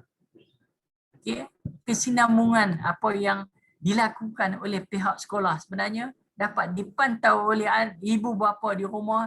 Ini dia, anak-anak kita nanti akan hadir, akan mendapat kejayaan cemerlang. So, jadi sekali saya minta maaf banyak-banyak sekiranya saya terkasar bahasa, terlanjur bicara. Maksud maklumlah orang Kedah. Orang Kedah ni cakap kasar sikit, cakap kuat sikit kan. Tapi hasratnya, tujuannya adalah untuk melahirkan pelajar-pelajar kita yang cemerlang. Jadi, Abah berhenti dulu di sini. Kalau ada apa masalah teks Abah pun boleh. Macam dengan pelajar-pelajar bekas Sekretariat 5 yang sering teks Abah. Nak ke mana kan. Okay, no problem. Kita boleh bersembang dan sebagainya. Dalam hasrat, tujuan kita nak mencemerlangkan anak, nak mencemerlangkan diri kamu sendiri. Sekian, wabillahi taufiq wal hidayah. Assalamualaikum warahmatullahi wabarakatuh. Waalaikumsalam warahmatullahi wabarakatuh. Jazakallah khairan katsira pada Ustaz Ismail. Terima kasih Ustaz. Thank you. Sir ya.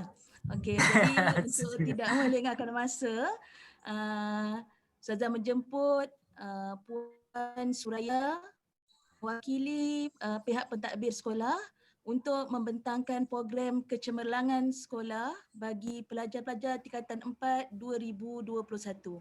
Dipersilakan. Abah izinkan Abah nak pergi dua tingkap lagi ya. Puan Suraya. Jangan dengan catur. Boleh. Terima kasih Ustaz Ismail. Okay, dapat dengar suara saya dengan jelas? Okey. Okey. Jelas ya. Okey, terima kasih.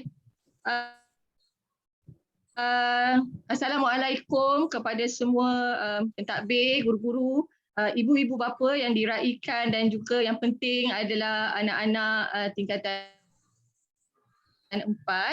Cikgu ambil slot Puan Rofiah ni untuk slot untuk menerangkan tentang program kecemerlangan kita ni adalah disebabkan oleh beliau pagi ni tak dapat bersama dengan kita ya. Mungkin tidak diizinkan oleh Allah lah, kita kata begitulah ya, kerana ada masalah lain ya dia pagi ni. Jadi tak apa. Cara yang sama juga kami dah buat dengan pelajar-pelajar tingkatan 5. Jadi saya rasa insya-Allah saya boleh bantu beliau untuk memberi sedikit penerangan tentang program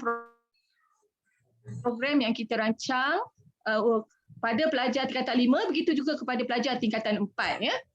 Boleh tunjukkan jadual-jadual kita Ustazah Ustaz lah. Okey.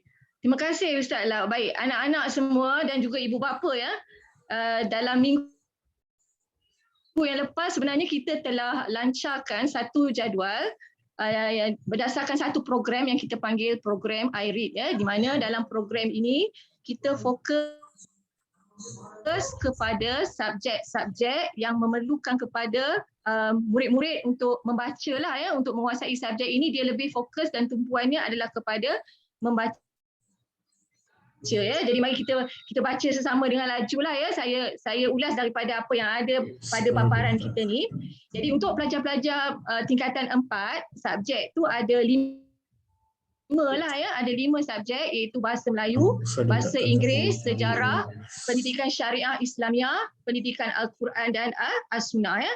Jadi ada 5 subjek ni di mana apakah kaedah yang kita gunakan untuk subjek ni adalah di mana ketua panitia mata pelajaran bersama dengan guru-guru mata pelajaran telah memilih topik-topik tertentu supaya pelajar boleh fokus pada membaca. Maksudnya membaca, menghafal dan juga membuat nota lah ya. Jadi program ini akan dilaksanakan di bawah pengawasan guru mata pelajaran ya. Anak-anak, maksudnya masa waktu PDPR tu, waktu slot, katakanlah slot PSI tu, mungkin ustaz dan ustazah kamu akan minta kamu baca ataupun minta kamu baca lebih awal, sebab sekarang ni kita dalam situasi pandemik ni, kita semua serba-serbi orang kata apa, secara online ni jadi boleh jadilah macam-macam kaedah lah yang guru-guru mata pelajaran lakukan. Mungkin dia sudah minta kamu baca dan mungkin dia akan ada slot untuk dia buat pengesanan lah, mana murid yang menguasai dan mana murid yang tak menguasai lah, begitu ya. Jadi boleh jadi ada soal jawab, boleh jadi ada kuis, boleh jadi dia akan tanya terus-menerus berkaitan apa yang sepatutnya kamu baca berdasarkan jadual tersebut. Okay? Jadi saya rasa anak-anak ni sebenarnya kalau dah tingkatan 4, program IRE ini bukanlah sesuatu yang baru kepada mereka ya, sebab di tahun-tahun yang lalu memang kita jalankan program ini seawal tingkatan 1 sebab kita rasa pelajar-pelajar ni dia lebih berfokus bila kita tetapkan tajuk, tetapkan subjek, tetapkan tajuk, dan kita hanya minta pelajar-pelajar ni buat apa? Pelajar-pelajar hanya perlu baca ya. Kalau kita rujuk jadual, ustazlah kita tengok jadual ya. Saya pun kalau boleh nak pergi dengan laju ni ya. Kalau kita lihat jadual di sini ya.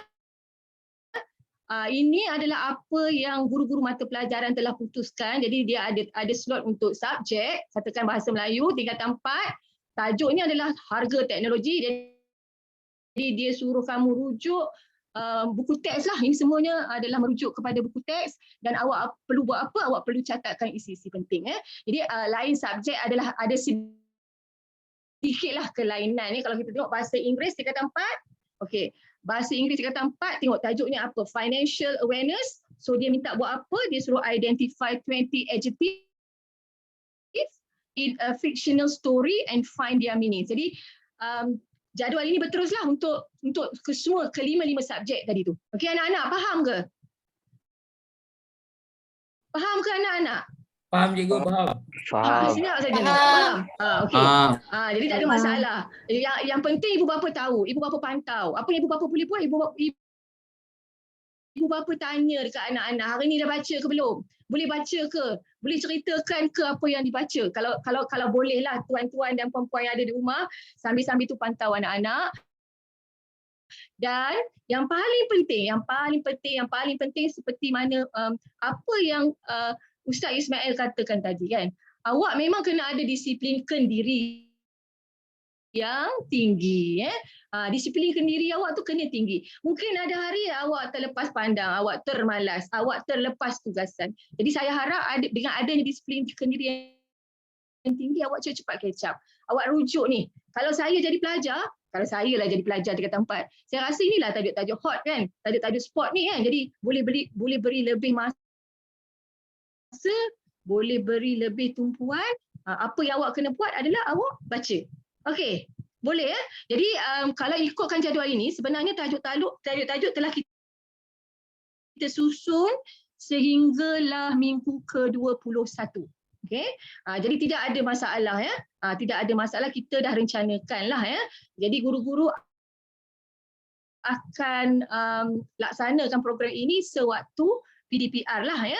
Kalau ikutkan, okey, satu perkara lagi, pada minggu lepas, pada minggu hadapan kita akan ada satu jadual PDPR yang baru ya. Jadi dalam jadual PDPR tu, kalau anak-anak perasan, tempoh masanya untuk satu-satu subjek tu adalah lebih panjang ya. Sebab ini adalah arahan-arahan terkini daripada pihak PPD. Jadi kita akur di mana kita kena ubah suai balik kita punya jadual PDPR kita tu, kita kena ubah suai. Tapi janganlah awak panik pula kalau awak tengok slot sesuatu subjek tu adalah terlalu panjang. Saya rasa kita boleh manfaatkan dengan adanya program iRead. Ini maknanya awak boleh, cikgu pun boleh memantau, awak boleh membaca pada waktu-waktu ini. Tapi lah ya, duduk di rumah membaca tu tidak semestinya terlalu formal, betul tak? Tidak semestinya mesti duduk di meja, di kerusi. Asalkan awak baca dan awak buat tugasan-tugasan yang cikgu awak pesan ni, insyaAllah lah. Okey, boleh ke tingkatan 4 program iRead? Jelas ke? Boleh. Janganlah sia-siakan masa yang ada kan. Pihak sekolah telah berusaha keras ya. Untuk makluman awak ya, guru-guru pihak pentadbir, pada hari ini untuk pengetahuan ibu bapa itu ya, pada hari ini sebenarnya slot kita pada pagi ini adalah slot dialog bersama pelajar dan ibu bapa untuk kali yang ke-6 sebenarnya ya. Sebab sebelum ni daripada setiap malam pada 5 malam yang lalu kita ada dialog dengan pelajar-pelajar tingkatan 5. Okay. Untuk pelajar-pelajar tingkatan 5, dialognya tu adalah mengikut kelas lah ya. Sebab dia lebih berfokus. Untuk tingkatan 4 ni kita buat ramai-ramai tu sebab kalau kita tengok dalam Zoom ni kita tengok ahli yang ada dalam ni pun hampir 100 lebih kan. Jadi suka saya nak minta lah, nak merayu, nak memujuk lah anak-anak ya. Bila cikgu dah bagi arahan, jadual dah ada, apa yang cikgu minta pun bukan susah sangat pun ya. Sekadar awak baca, awak fokus pada membaca.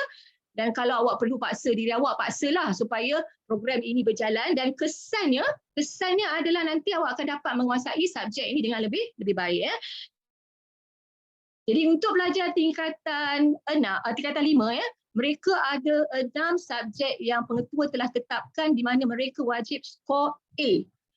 Termasuklah semua subjek-subjek iRead ini. Saya rasa peraturan yang sama kita wajar kenakan juga kepada pelajar tingkatan 4. Apa pendapat ibu bapa? Setuju? Ibu bapa, boleh bagi respon sikit. Setuju tak? Sebab subjek-subjek ini adalah subjek-subjek baca. Setuju cikgu. Betul. Baca. Kalau dalam situasi kita tengok prestasi pelajar tak memberangsangkan, bila kita tanya, rata-rata ini adalah kenapa? Kerana belum menguasai isi pelajaran. Okey, jadi kalau pelajar tingkatan 5 tu dia 6 subjek tu adalah 5 subjek dalam program iRead ni, tambah satu lagi iaitu matematik, maka mereka wajib dapat A untuk semua subjek ini ya. Kalau tuan pengetua tu kata, dia kata apa? Ini semua subjek teras, di mana semua pelajar ambil lah, di sekolah kita ni semua pelajar ambil subjek ni. Okey, itu saja saya rasa tentang iRead, jelas, dan saya letaklah tanggungjawab untuk kelancaran, keberkesanan program ini di bahu anak-anak yang kita kasihi ini, yang kita raikan dalam slot hari ini. Okey, kita pergi pula kepada program yang seterusnya. Saya nak diminta untuk menerangkan tentang program Guru Muda. Ada satu lagi program yang kita panggil program Guru Muda sebab kita rasa belajar PDPR, belajar secara online ni, kita dah masuk satu fasa yang baru lah ya, satu langkah yang baru di mana kita rasa kita perlu perkemaskan lagi lah ya. Kita perlu perkemaskan lagi. Kalau sebelum ni awak hanya ada kelas-kelas, jadual-jadual PDPR bersama dengan pelajar-pelajar bersama dengan guru awak saja kan.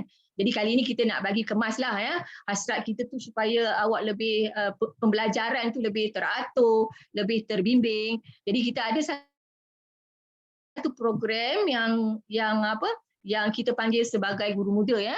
Jadi untuk pengetahuan ibu bapa, sekolah kita sebelum sekolah ditutup ya untuk pembelajaran secara PDPR ni, pihak sekolah kita telah berjaya mengadakan satu ujian yang kita panggil ujian pengesanan ya.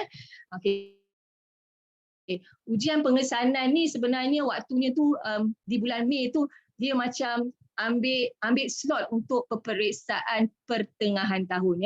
Tapi kita tak panggil lah peperiksaan pertengahan tahun, kita panggil ujian pengesanan sebab tujuannya bukan kita nak kita bukan apa, tujuan utamanya adalah untuk mengesan tahap mana murid-murid kita ni setelah mereka menjalani pembelajaran secara online. Okey, macam pelajar-pelajar tingkatan 4 ni apa yang dah berlaku di tingkatan 3 tu dia akan carry lah, dia akan bawa ke tingkatan 4 dan kita dapati yang tuan-tuan lihat ni, inilah dia ni GPS-nya GPS ujian pengesanan tu angkanya besar lah iaitu 4.81. Dan kalau kita bandingkan dengan tahun 2021 tingkatan ini target okey, itu adalah target, sedangkan yang bawah ni ETR ni adalah expected targeted result, itu adalah target kita. Jadi sekarang ni kita berada di GPS ni adalah 4.81. Jadi itu adalah turning point kita lah, kita punya titik permulaan kita lah. Itulah pencapaian kamu semua di dalam ujian pengesanan yang lalu. Untuk pengetahuan ibu bapa, dalam ujian pengesanan yang lalu kita tidak melaksanakan ia mengikut format SPM. Untuk tingkatan 4 kita ubah suai sikit sebab kita faham anak-anak ni baru saja naik tingkatan 4. Dan kalau nak melaksanakan peperiksaan mengikut format SPM tu adalah sukarlah kerana banyak tajuk-tajuk yang baru dipelajarinya pun belum mencukupi tidak memadai untuk kita settingkan dalam bentuk kertas soalan. Tapi kita buat juga soalan yang mengambil masa tempoh 2 jam dan kita minta panitia mata pelajaran untuk menetapkanlah formatnya tu bagaimana. Jadi kebanyakan panitia akan buat ubah suai. Format tu tak lari jauh, cuma dia gabungkan menjadikan satu subjek tu peperiksaannya ada satu kertas sahaja dalam tempoh masa 2 jam. Okey. Jadi inilah dia awak punya TOV. Pelajar-pelajar tingkatan 4, keputusan awak itu levelnya, rankingnya adalah 4.81 dan kita berharap di akhir tahun nanti bila kita ada ujian peperiksaan akhir tahun, kita doakanlah kita cepat-cepat dapat jumpa secara bersemuka untuk buat peperiksaan. Kita target GPS-nya adalah 2.0. Okey, mari kita tengok slide yang lain. Okey, jadi ini adalah untuk subjek bahasa Melayu. Macam itulah dianya GPMP berdasarkan kelas Okey. Sekarang ni dia punya GPMP ni adalah 1.83 yang kita target lah kalau boleh kita nak target adalah 1.34 SPM 2020 Okey, ini adalah keputusan SPM yang kita baru dapat lah itu nilai ni. Kalau boleh kita kena pit lah nilai tu murid-murid.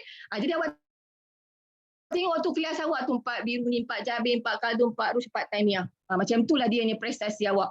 Sebetulnya sebaiknya grade purata ni kalau yang baik mestilah nilainya adalah lebih kecil. Jadi sepatutnya ada persaingan yang sihat lah antara kelas-kelas lah Ini untuk bahasa Melayu. Mungkin kita boleh pergi terus lah, laju kita tengok satu-satu. Bahasa Inggeris. Okey, 2.20. Okey, untuk SPM 2020 yang baru ni 3.08. Maksudnya prestasi awak adalah lebih baik lah. Okey, prestasi pelajar tingkatan 4 ni adalah lebih baik. Okey, jadi itu dia bacaan nilai-nilai GPMP untuk subjek sejarah. Sejarah.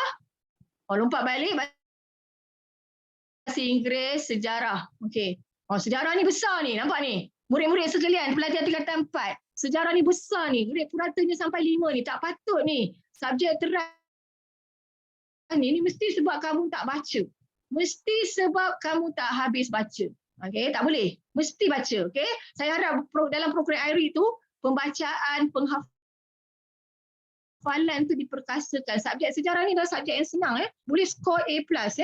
Tak patut macam tu Okey, 4 kadun 4 rush ni sampai 6 macam grade purata subjek kritikal. Tak patut macam tu. Okey, kita teruskan sejarah sudah. Lepas tu kita teruskan dengan PSI. Okey, PSI pun samalah 4 Okey, tengok tu target. Kalau boleh kita beat lah SPM 2020 kita beat 2.03. Ini pun subjek baca. 4 biru ni 2. Sedangkan 4 jabir, 4 kadun, 4 rus, kepala dia permulaan angkanya adalah 5. So tak baguslah keputusan ni. Tapi tak apa, saya faham kan. Okey, yang lalu tu dah berlalu, kita baiki anak-anak Kita baiki, kita cuba atasi kelemahan kita Okey, sudah PSI sudah. Lepas tu kita tengok pula kawan baik dia PQS.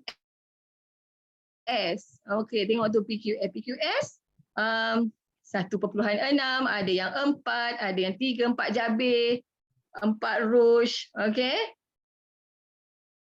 Kalau boleh tak maulah GPA 3 tu kita kena ubah kena ubah jadi mesti bawah 2.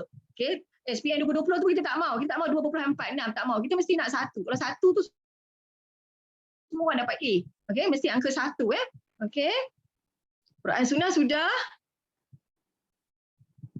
Okey, matematik. Matematik ni pengetua kata mesti dapat A. Sekarang ni pencapaiannya adalah 5.87. Okey. Oh, besar. Tengok tu 4 kadun awak menjuarai carta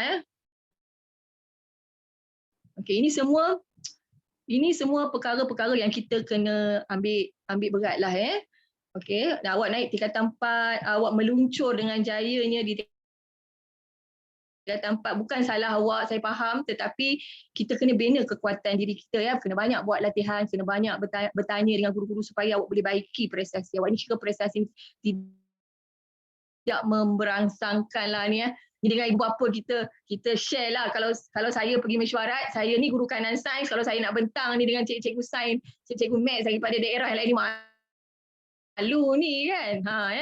Kalau boleh baiki anak-anak matematik pun teruk. Teruk ni kena baiki ni, kena banyak buat latihan kena banyak bertanya. Okey, seterusnya matematik sudah. Okey, bahasa Arab. Inilah identiti kita SMKA. Okey, tu dia 8.03 anak-anak. Mengapa jadi begini? Mengapa prestasi kamu sebegini? Okey, lepas ni tak mau dah macam ni Antara perkara yang awak boleh buat adalah perkara pertama mesti join kelas online, kelas PDPR mesti join. Kerja-kerja tugasan kena buat Arahan-arahan ustaz-ustazah kena buat. Kalau dia suruh hafal, awak kena hafal. Tak boleh macam ni. Ini bom jangka ni. Apa dia? Nak nyampur sikit boleh? Boleh, silakan. Okey, saya nampak kenapa pelajar-pelajar tahun ni mungkin sebab format baru kan KSSM. Jadi lagi satu ujian 1 kan. Kita tak boleh nak dapatkan apa, kita nak tengok impak dia. Pasal ni format baru KSSM kan, nampak kan. Okey, betul. Saya setuju dengan pendapat itu. Jadi ujian 1 ni belum lagi, kita akan tengok nanti pertengahan tahun dan akhir tahun kita akan nampak ada perubahan. Tetapi okey, betul. Saya setuju, betul, tak ada masalah Tapi pada fikiran saya betul, format itu baru. Okey. Tapi saya rasa di pihak pelajar, biarlah format tu urusan cikgu-cikgu lah. Okey. Di pihak pelajar saya rasa saya nak nasihatkan kamu lebihkan tumpuan kepada membuat persediaan, okey, mengulang kaji, okey. Mengulang kaji itu lebih penting. Okey, sebab saya rasa kalau dengan keputusan, kalau kita tak buat persediaan, tak kira lah format baru ke, format lama ke, masih juga kamu tak boleh buat kan. Itu betul. Mungkin betul ada penyumbang kepada apa orang kata pencapaian yang begini kan. Tetapi tidak sezalim itu saya rasa. Sebab sekarang ni, hari ini saya nak fokus kepada pelajar-pelajar kenalah bersungguh-sungguh lah. Bersungguh-sungguh. Belajar tu kena bersungguh-sungguh. Kelas online kena join. Tugasan kena hantar. Okay? Itu yang tujuannya sebenarnya. Okay? Perkara tentang format dan sebagainya itu kita memang take note perkara tersebut, tapi itu adalah di luar bidang kuasa kita lah kan. Itu adalah keadaan yang maknanya you learn as you go along. Nanti bila tiba masanya nanti insya-Allah semuanya akan jelas untuk kamu. Okey, murid-murid, pelajar-pelajar tingkatan 4, anak-anak sekalian. Boleh? Boleh. Tumpukan kepada ulang kaji. Menguasai isi pelajaran. Menguasai isi pelajaran. Okey? Okey? Okey, kita teruskan. Okey, cikgu boleh cikgu. Jangan takut. Format baru ke, format lama ke, kalau awak baca buku, tak ada masalah. Okey, matematik tambahan. Itu dia. Okey, ini subjek yang hanya 4 kelas sahaja yang ambil. Okey, tak pernah menempuh peperiksaan. Saya faham. Tingkatan 3 pun awak tidak menempuh sebarang peperiksaan. Betul. Okey, tapi orang kata dalam ramai-ramai awak ni, siapa yang berusaha tu dia akan bangun, dia akan bangkit. Dia tak akan biarkan diri dia berada di takut yang sama. Okey, keputusan dia akan meningkat. Kalau awak duduk di grade mana, grade mana pun awak duduk. Katakanlah saya duduk cikgu matematik tambahan duduk di grade G. Saya sekarang ni cikgu G, gagal. Kalau awak berusaha, awak boleh naik grade. Yang penting adalah peningkatan.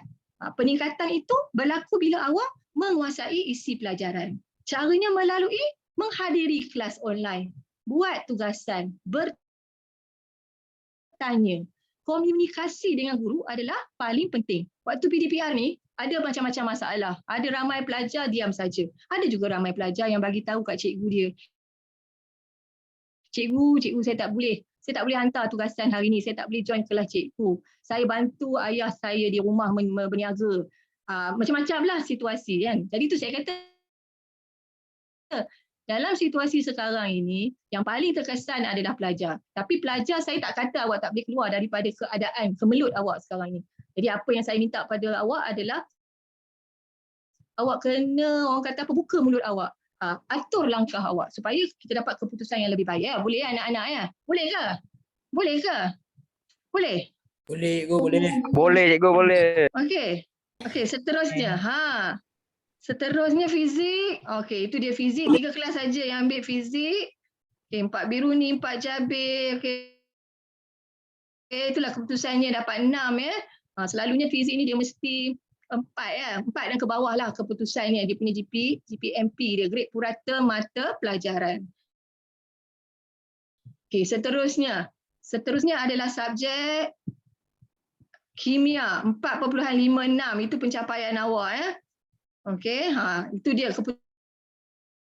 keputusan untuk kelas-kelas dia. Memang betul, tak pernah menduduki peperiksaan, tiba-tiba saja periksa. Okey. Saya rasa nak tunggu pengalaman peperiksaan, kita pun tak tahu bila lagi. Ada rezeki kita, mungkin kita ada periksa akhir tahun. Kita bersemuka, kita ada periksa akhir tahun. Tapi sementara tu nak biar je, nak tunggu peperiksaan tak datang-datang, macam mana nak buat? Kena buat tugasan lah. Buat jawab latihan. Baca buku dari kulit ke kulit. Tak sempat cikgu, tak baca lagi, tak belajar pun semua. Tak belajar pun lagi semua sukatan dalam buku tu cikgu. Awak bacalah dari kulit ke kulit untuk mana-mana topik yang telah selesai. Okey? Jangan mudahkan, jangan rumit, jangan susahkan. Kita mudahkan, kita jangan rumitkan. Itulah langkah yang awak kena buat. Okey. Ini kimia. Ini pencapaian kimia. Seterusnya biologi. Kita ada 2 kelas saja yang ambil biologi. Pelajar-pelajar biologi. Okay, ni subjek yang perlu banyak baca ni, biologi ni kan. Kena banyak baca ya, kena faham dan baca ya. Okey, lagi. Seterusnya kita ada ini subjek sains. Ya, 2 kelas. Ini pun tak sebenarnya subjek sains ni untuk sekolah kita adalah satu subjek yang sepatutnya enteng ajalah, mudah saja sebab dia adalah subjek teras ya, di mana kalau sekolah harian tu semua wajib ambil. Jadi pelajar-pelajar kelas 4 Khaldun, 4 Rush ni sepatutnya kena tunjukkan prestasi yang lebih baik. Tak apa. Kita rencanakan, kita atur strategi untuk yang akan datang. Okay? Kita atur langkah yang mantap untuk peperiksaan yang akan datang. Okay, sains sudah, kita teruskan lagi dengan asas kelestarian, AK. Ni ada 1 kelas saja yang ambil, pelajarnya pun tak ramai ni, betul tak? Yang ambil kelas 4 Jabir 5.60, tengok tu. Macam mana pencapaian SPM 2020 dia 1.50 ya. Mereka boleh buat pun ya. Cikgunya pun adalah cikgu cemerlang ya. Cikgu Salina yang mengajar subjek ni pun adalah cikgu cemerlang. Awak jangan tak percaya apa yang dia cakap. Okey, pelajar awak jangan tak percaya apa yang cikgu awak cakap. Apa yang keluar daripada mulut cikgu tu adalah betul sebenarnya. Bila dia kata baca ni, baca. Buat ni, buat. Hantar ni, hantar. Tapi kalau awak rasa tak ada apa, kalau tak betul takkan SPM kita boleh dapat GPMP 1.50. Maksudnya ni semua pelajar dia dapat A ni. Okey, dapat A ni, A+ dan A ni. Okey, seterusnya. Okey, GKT pun sama. GKT tahun lepas merosot ya. GKT kalau banding dengan AK, GKT ni dia merosot. Tapi kita tengok ni pelajar tingkatan 4 ni, 4 tahniah 6.69. Okey. GKT ni adalah subjek yang awak kena melukis. Okay? Awak kena ada bayangan, kena ada pemikiran, pandangan, sudut-sudut pandangan macam mana awak nak lakar kan. Okey, jadi awak ikutlah apa yang cikgu awak cakap ya, Cikgu Salina yang mengendalikan subjek ni ya. InsyaAllah ya, pasti berubah grade awak itu. Awak dapat meningkat, lompat, meningkat lebih baik 2-3 grade mungkin. Betul tak? Asalkan awak berusaha. Okey, seterusnya. Okey, ini prinsip perakaunan juga eksklusif subjek ni sebab satu kelas saja yang ambil 3.43. Okey. Okey, seterusnya akhir sekali kita ada apa ni ekonomi ya 3.93. Okey, sekejap ya. Saya sambung balik. Okey. Ini pun sama ya, subjek ni kena baca, kena banyak bertanya lah ya, sebab subjek ni memang tinggi sikit pemahaman dia ekonomi ni. Benda pelajar kena faham apa yang berlaku dalam subjek ni. Okey, ada lagi ke? Ada lagi ke? Okey, habis ya. Okey, terima kasih. Okey, itu adalah pembentangan dengan ringkas lah ya. Okey, saya tak naklah apa orang kata, saya rumuskanlah ya untuk apa subjek pun dia ada keperluan, dia juga ada kaedah-kaedah dia yang sendiri, yang mana itulah yang cikgu-cikgu selalu tekankan pada pelajar-pelajar dalam kelas online ya. Jadi kalau boleh pelajar-pelajar beri kerjasama ya. Ibu bapa pun bantu anak-anak. Okey, kelas online tu adalah cara yang terbaiklah untuk awak meningkatkan prestasi awak ya. Memang nota, catatan semua ada dalam buku, tapi tak dapat menggantikan apa yang guru sampaikan di dalam kelas ya. Okay, keberkatan dan juga apa pesanan-pesanan guru itu dapat membimbing pelajar untuk capai apa yang kita hasratkan tu dengan lebih baik lagi, dengan lebih mudah lagi. Okey. Ada lagi ke yang perlu kita bentangkan? Tadi guru muda dia. Guru muda ada tak guru muda? Okey. Baik, kepada para pelajar dan juga ibu bapa, berdasarkan keputusan ujian pengesanan yang lalu, kita dah senarai pendekkanlah ya pelajar-pelajar dengan pencapaian yang lebih baik untuk kita jalankan satu program yang kita panggil, program ini adalah program guru muda ya. Jadi guru muda ini adalah terdiri daripada pelajar-pelajar, mereka ni bukanlah pandai sangat pun saya rasa, tetapi dalam ujian pengesanan tu mereka menunjukkan prestasi yang memberangsangkan ya. Jadi pelajar-pelajar yang lain tu bukan tak memberangsangkan. Saya rasa mungkin ada faktor-faktor yang perlu dia perkemaskan. Ya. Boleh jadi pelajar-pelajar yang lain adalah setelah lepas program kita ni dia dah mengatur langkah, menyusun strategi, boleh jadi senarai pendek ini akan berubah ya. Pelajar-pelajar yang baru pula yang kita akan lantik menjadi guru muda ya. Jadi subjek ataupun mata pelajaran yang terlibat untuk program guru muda ini adalah subjek-subjek yang lebih kritikal lah ya.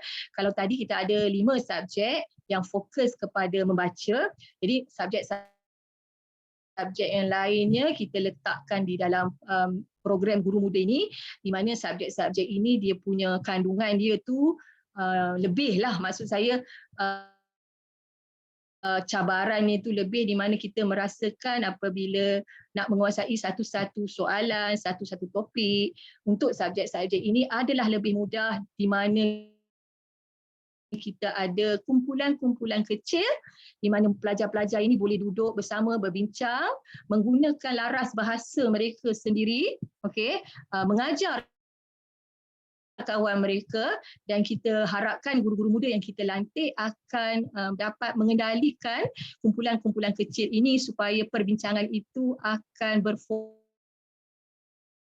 kepada apa yang diminta oleh guru-guru ya. Jadi guru-guru akan menyediakan set-set soalan, dan setiap kelas ya kita buat agihan kumpulan untuk program Guru Muda ini adalah berdasarkan kelas ya. Ini adalah daripada pengalaman kita yang lalu ya. Sebenarnya untuk program Guru Muda ni Ustaz Wan Khairuddin dia memang berpengalaman lah mengatur, dan macam-macam formula dah dia pakai. Jadi saya rasa ini dah tahun kedua ataupun ketiga dah dia menguruskan program Guru Muda ni. Jadi saya rasa ini adalah formula ataupun rumus yang terbaik yang Ustaz Wan Khairuddin cuba laksanakan, di mana dia agihkan kamu ya murid-murid, kamu diagihkan dalam kumpulan-kumpulan mengikut kelas kamu ya, dan kamu pun kalau ikutkan dalam situasi macam ni akan rasa lebih selesa kan. Jadi bolehlah buat perbincangan untuk orang kata apa, untuk bantulah kawan ya. Mungkin hari ni dia kawan awak terang pada awak, mungkin ada hari lain kawan awak pula terang pada kawan awak. So dengan cara itu kita rasa awak lebih menguasai isi pelajaran. Okey, boleh je kalau nak tanya soalan dengan cikgu, tiada masalah ya. Bukanlah kata guru muda tu mengambil alih tugas guru tu, tidak ya. Cuma ni kita merasakan pelajar bila kita masuk ke fasa sekarang ni, okay, PDPR kita sampai ke tahap sekarang ni, saya rasa kita nak manfaatkanlah masa awak di rumah tu, okay, supaya kita boleh jalankan jugalah program ni walaupun awak ada di rumah. Jadi semuanya kita akan buat secara maya. Mungkin awak sendiri akan conduct Google Meet sesama kawan awak dan buat grup dan berbincang lah ya. Jadi subjek ni adalah matematik tambahan, kimia, kita ada fizik, kita ada biologi, asas kelestarian, okay, grafik komunikasi teknikal, ekonomi asas, juga subjek sains, subjek apa lagi? Apa lagi subjek? Subjek sains, lagi subjek bahasa Arab. Bahasa Arab sudah semestinya, prinsip perakaunan, fizik, okey. Semualah subjek-subjek yang tak tersenarai dalam I-read tadi, okey. Matematik, okey, itu saja saya rasa. Okey. Jadi ucapan tahniahlah saya ucapkan kepada semua pelajar yang telah dilantik menjadi guru muda. Kita juga cuba pastikan pelajar-pelajar yang dipilih ini tidaklah dia menjadi guru muda untuk terlalu banyak subjek, tetapi mungkin ada pelajar yang ada dua, okey. Awak sahutlah cabaran yang pihak sekolah bagi pada awak ini, dengan harapan bila awak bantu kawan awak, awak akan dapat ilmu tu dengan lebih baik lagi. Okey, kadang-kadang kita baca kita ingat, betul tak? Okey, kita baca kita ingat, tapi ini kalau kita baca kita ingat dan kita mengajar orang lain, maknanya kefahaman kita itu adalah pada tahap yang lebih baik, maksimum. Dan insya-Allah jika kita bantu orang lain, mudahlah, okey, mudahlah kita dalam situasi peperiksaan dapat keputusan yang lebih baik. Jadi untuk program guru muda ini, dia ada satu jadual pelaksanaannya adalah pada 11 malam ya. Kita ada jadual pada 11 malam, satu mata pelajaran untuk satu malam. Okey, satu mata pelajaran untuk satu malam. Saya rasa pelajar-pelajar ni dia orang dah faham ni, sebab jadual ni semua sudah masuk ke dalam grup tingkatan ya, grup subjek, dan guru-guru mata pelajaran pun dah buka macam-macam grup lah, grup untuk guru muda, dan guru muda nanti perlu buat grup jugalah untuk anak-anak buah dia. Okey, kawan-kawan yang duduk di bawah dia ya. Okey, jadi cikgu-cikgu akan tetapkan latihan-latihan, okey. Mungkin lain subjek, lain kaedahnya, tapi tak ada masalah ya. Awak ikut saja apa yang cikgu awak tetapkan tu. Awak sebarang masalah maklumkan pada guru, sebarang cadangan pun awak boleh maklumkan pada guru. Jadi untuk pengetahuan ibu bapa, anak-anak ini ada latihan lah. Maknanya waktu PDPR, jadi ada tugasan waktu PDPR. Okay, tugasan itu diselesaikan ataupun tak diselesaikan, dia kena sambunglah ya. Dan pada waktu malam kita ada slot untuk guru muda. Okay, pada waktu malam. Jadi kita letakkan kebijaksanaan guru-guru muda ini bersama anak-anak buah dia, okay, untuk memastikan program ini berjalan dengan lancar sebaik mungkin, dan hasilnya adalah kita harapkan keputusan yang kita dapat nanti dalam peperiksaan yang terdekat. Awak rasa peperiksaan apa yang terdekat yang akan awak duduki nanti? Pelajar tingkatan peperiksaan akhir tahun lah kan? InsyaAllah kita akan ada peperiksaan akhir tahun, jadi saya harap dengan kaedah ini awak akan dapat keputusan yang lebih baik. Okey? Itu saja. Ada lagi ke? Ada tak jadual guru muda ni? Kalau ada lah, kalau ada jadual yang kuning tu. Tak ada. Kalau tak ada pun tak apa, sebab pelajar ni dia orang dah maklum. Kita dah forwardkan dalam grup ya. Jadi saya harap ibu bapa jelaslah ya. Kita punya program tak banyak pun, ada 2 selain daripada PDPR, kelas-kelas online kita. Jadi saya rasa kita tumpukan kepada kualiti bukan kuantiti. Dan ibu bapa membantu, memberi sokongan, memberi galakan, okay, memberi peringatan kepada anak-anak, dan anak-anak tingkatan 4, kamu semua, apa saya cakap tadi, awak kena ada disiplin kendiri yang sangat tinggi. Okay, ada masalah bagi tahu pada guru. Okay, komunikasi itu adalah sangat penting. Okay, apa masalah pun bukan orang kata apa, ada jalan penyelesaiannya insya-Allah. Okay, jadi jangan duduk diam-diam, jangan duduk dalam gua seorang-seorang dan biar kami mencari kamu. Okay, pelajar-pelajar tingkatan 4. Jadi sekian saja saya rasa pembentangan daripada saya. Minta maaf jika terlanjur kata, terkasar bahasa. Saya doakan semoga anak-anak tingkatan 4 ni semua akan cemerlang dunia dan akhirat. Bukan sahaja mencapai keputusan yang cemerlang dalam peperiksaan, juga cemerlang dari segi akhlak, dari segi sasiah insya-Allah ya. Amin. Itu saja, saya serahkan semula kepada Ustazah Teh untuk meneruskan. Silakan. Jazakillah khairan katsira pada Puan Suraya. Terima kasih banyak-banyak.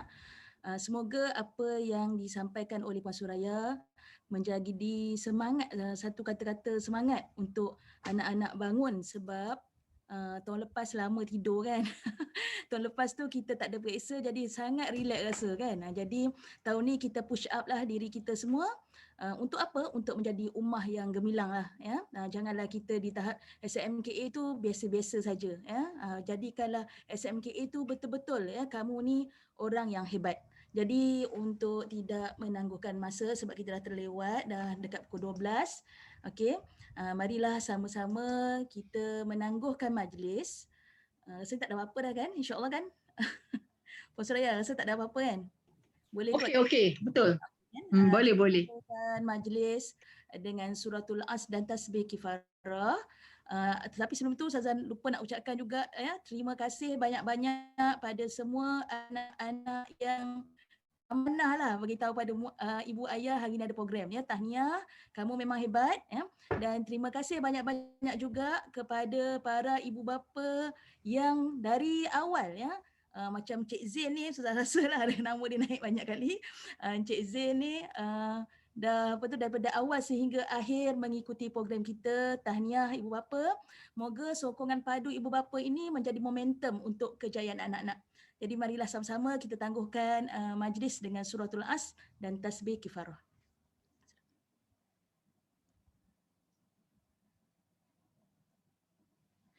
Okey, jazakumullah khairan katsira. Terima kasih banyak-banyak.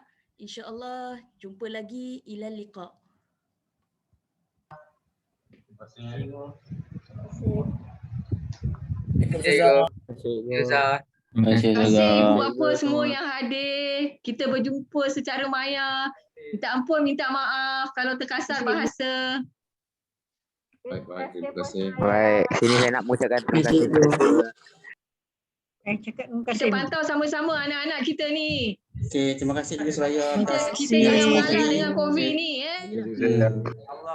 Pelajar-pelajar kita jangan mengalah dengan COVID ni. Kita punya pelajaran kita pastikan TikTok. Jangan mengalah. Moimin handsome. Terima kasih Puan Suraya. Terima kasih pelajar-pelajar ingin mohon maaf atas kesalahan-kesalahan kami. Terima kasih Cikgu. Moimin. Terima kasih cikgu. Terima kasih cikgu. Assalamualaikum.